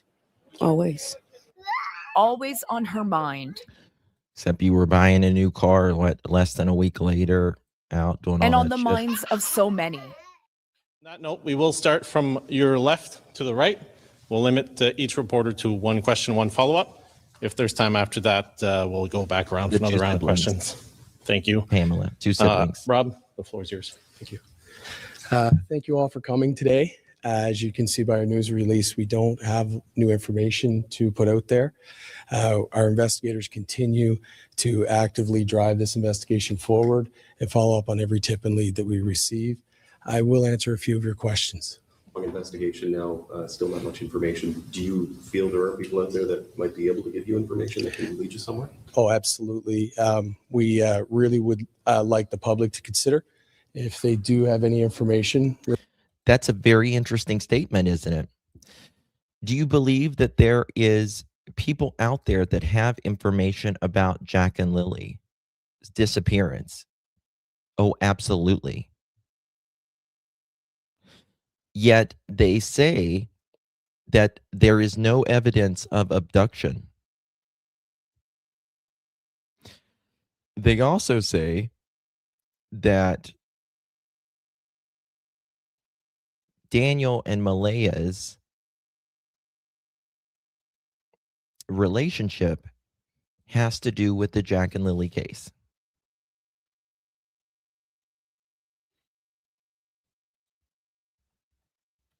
A few of your questions. Investigation now, still not much information. Do you feel there are people out there that might be able to give you information that can lead you somewhere? Oh, absolutely. We really would like the public to consider if they do have any information. So if the public, if some stranger didn't take Jack and Lily, there's no evidence of them being taken, and Daniel and Malaya's relationship has to do with the disappearance of Jack and Lily, then it starts right there at the house. And the question to the polygraph, did you MURDER. Real factual based information, to please contact us at the numbers provided. We seek anything we can find so that we can follow up and find new leads, new avenues to find information. What sort of level of new information or new discovery do you need for this to potentially move from a missing persons case to something else? Potentially something criminal or suspicious? Sure. It's hard to really put a label on what exactly we'd need, as you can imagine. But we just need facts and evidence that support criminality. And once we have that, we make all of our decisions based on the evidence that we collect. Once we have that evidence, then we'll move forward in those areas if that's appropriate. What can you say to tell the public or convince the public that what you're doing, that you're Yeah. If he gets put in prison for assault and SA and concealable confinement, I'm adding that there. It will be interesting how it will affect the statements of the family without him being in the background controlling the narratives. That it will, and it'll be interesting to ask Janie, now that, in my opinion, because I agree with the prosecutor, I do believe he will be found guilty.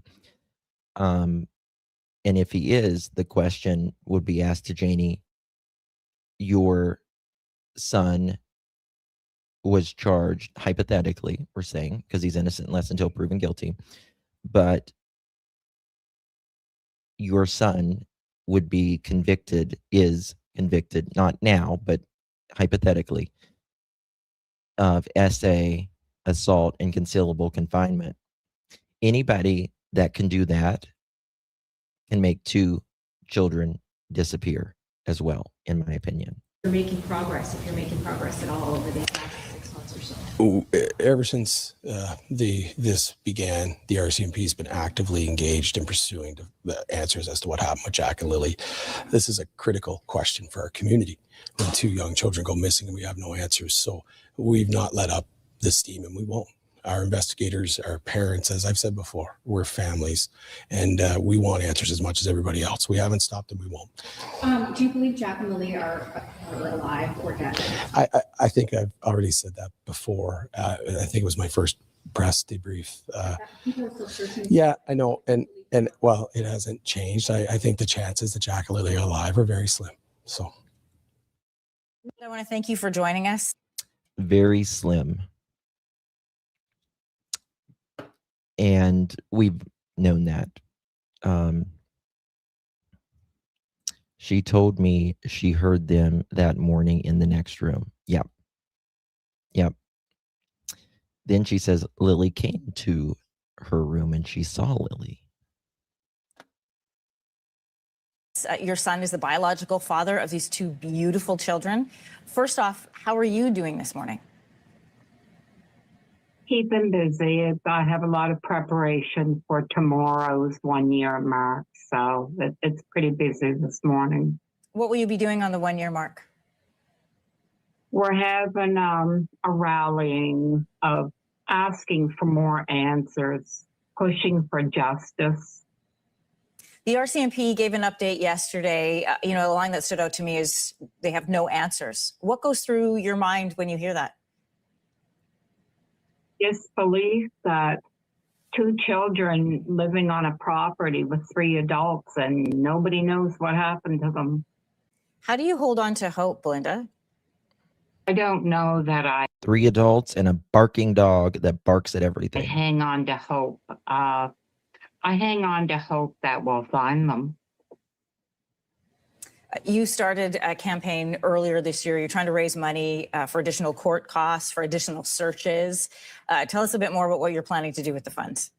The initial funds were raised because I am going for guardianship, that if the children are found miraculously alive, I would like to be able.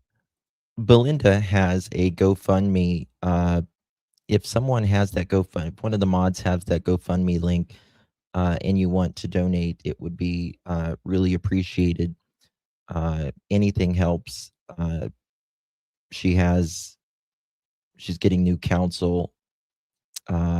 She just mentioned now, and if you want to help, throw a few dollars her way, I'm sure she would greatly appreciate that. Able to have a voice and to say where they live, to make sure they don't go back to what they were living.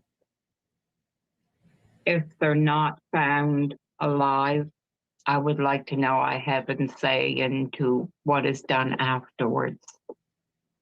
Linda, what has been the hardest part of this year? Not knowing anything.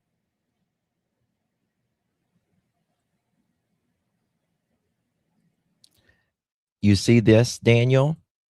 You see this, you motherfucker? You see this right here? I want to turn my camera on. I want you to see me because I know you're watching. This is what heartbroken looks like.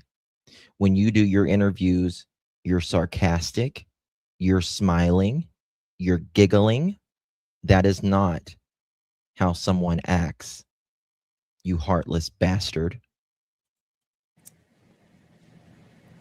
I know it is a really challenging conversation to have, and I appreciate you having it with us here this morning, Belinda. Thank you so much for your time, and we are hoping along with you. Not having answers at a year later of not being any closer to having answers. And I just don't understand it. I don't understand why we can't. Frosty, this is Jack and Lily's biological grandmother from their biological dad's side, and she's in chat with us right now. She's one of our mods, Belinda, here. She's who you see here on the screen. She's in chat with us right now. Her name's Belinda, and she has really been the only, and I think Haley too, but Belinda has really been the only one that's been true to Jack and Lily. Have some information. I get integrity of an investigation and understand that. But we could at least rule some things out. We want answers. We want justice. We're here to mark 1 year of not having answers. 1 year of there's still so many questions. Frustrated, fed up.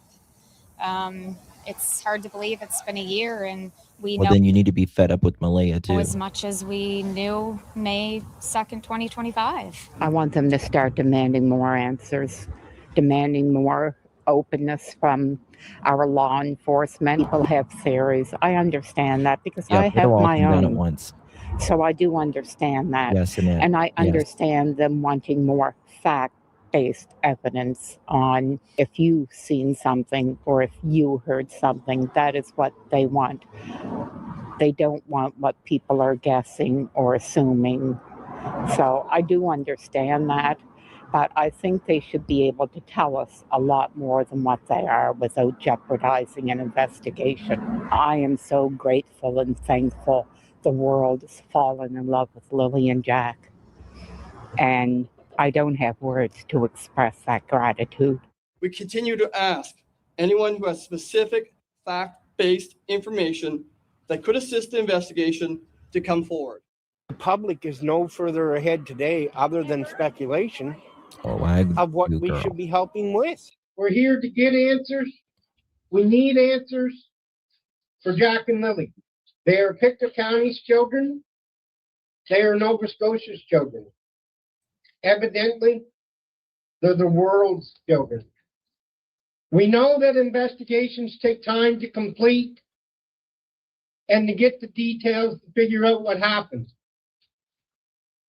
But what we are here for today, express the opinion to the RCMP and major crimes and saying that if you need our help and want our help, thank you, Deb, with tips, we need to know what you need our help with.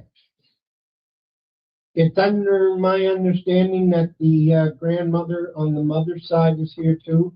I'd like to give her equal opportunity in turn if she would like to come up and say a few words. So Cindy, if you're here and you want to come up.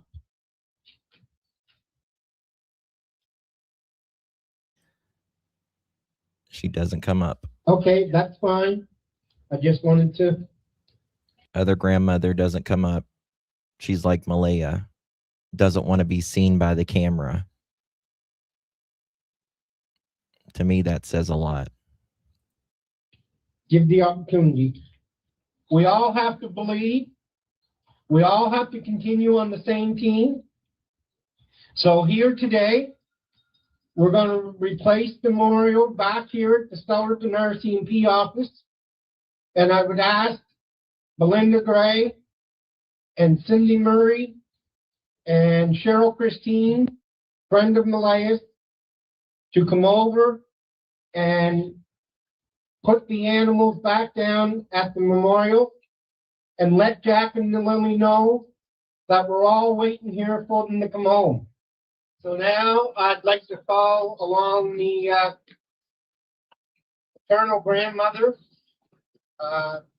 Ray is going to say a few words.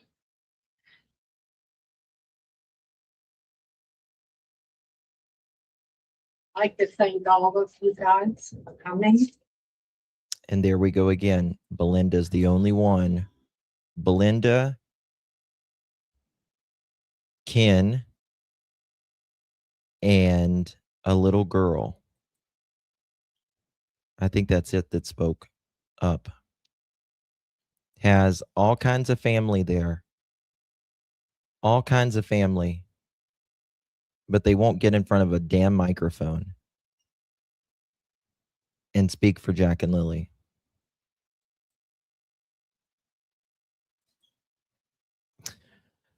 Do you think Belinda is used to speaking in a microphone? Yeah, it's out of your comfort zone. Belinda comes from a generation where they're not all out there and in front of a microphone or anything like that. But she doesn't do it for her. She does it for Jack and Lily.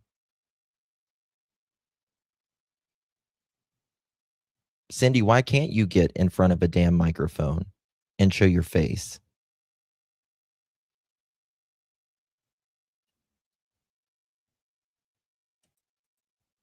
We are gathered here to mark the 1 year that my grandchildren, Lilly and Jack Sullivan, have disappeared. Lilly was just 6 years old. She is now 7. Jack was just 4 years old. He is now 5. Me too, Dad. They were just babies, playing in their make-believe world, playing games, exploring their surroundings. Now they're gone. No answers. Just gone. Oh, he was We are always buddy here with Durwood. because we want answers. We want justice. We need to demand better from our representatives, our institutions, and our law enforcement. We need more transparency and accountability. We as parents, grandparents, family, friends, as a community. You don't need Art, I'm sorry. You don't need a speech. You don't need a speech. You need to speak from the heart. That's what you need to do. Speak from the heart. She's had ample time, a year, to speak on Jack and Lily. She could have the cameras over at her house in 2 minutes if she would call them. She could have the cameras over at her house in 2 minutes. Hi, I'm Jack and Lily's biological grandmother. I would like to speak on them after a year. It's just, listen, I mean, it's just bizarre. It's just bizarre.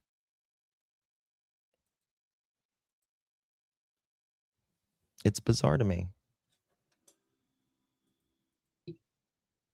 We need to be the change that is needed. We need to stand united for Lilly and Jack because they deserve the truth. They deserve accountability.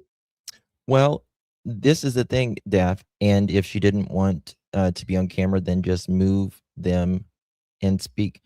This is the thing. I think Cindy,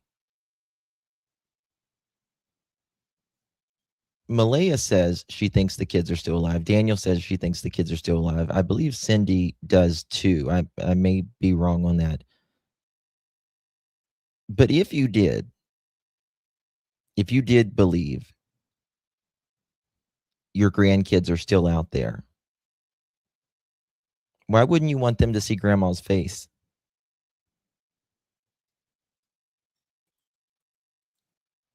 And they deserve justice. If there's a half of percentage that they could see your face, why wouldn't you be in front of that camera? You couldn't get me out from a camera.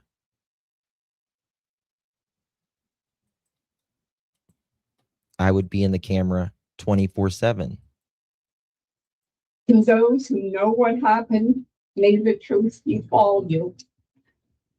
We are here because Lily and Jack are a part of my family. They are loved, they are missed. I love them, and I miss them.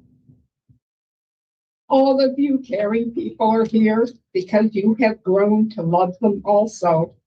And for that, I am thankful.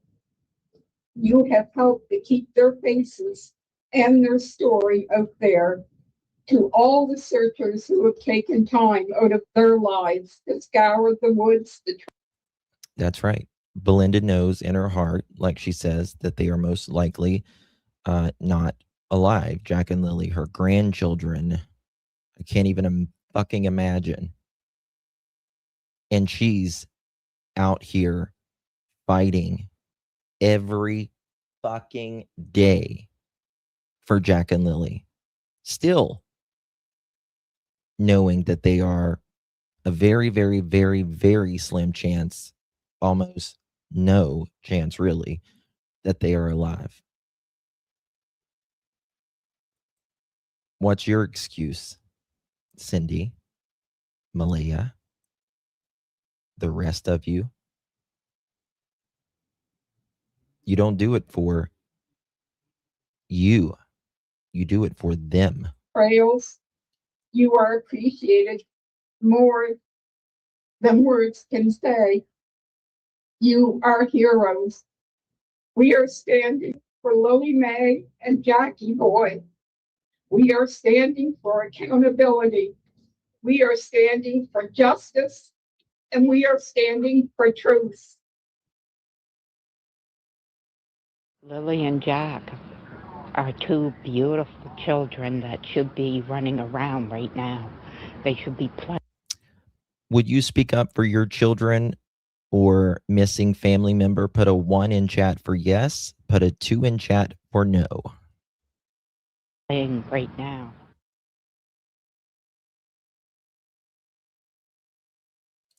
It'll automatically add it to the poll.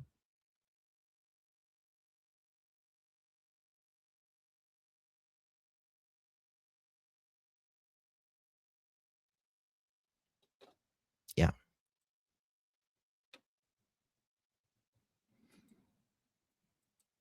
Well, we made it through. We made it through. Big, big, big special thank you to Hunter F. True Crime. Hunter, you're amazing. You really are, my friend. Putting all that together. Make sure you guys sub up to Hunter S. True Crime. Yep. Yep. That's right, Shannon. That's exactly right.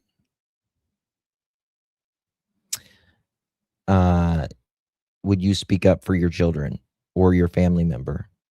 Or would you stay silent? 1 second.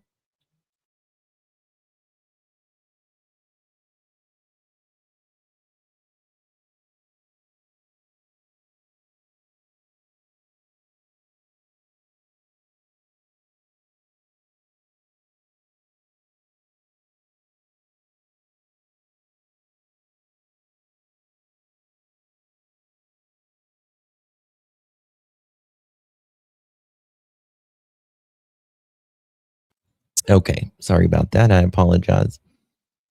I know. She's the only one that's out there caring, it seems like.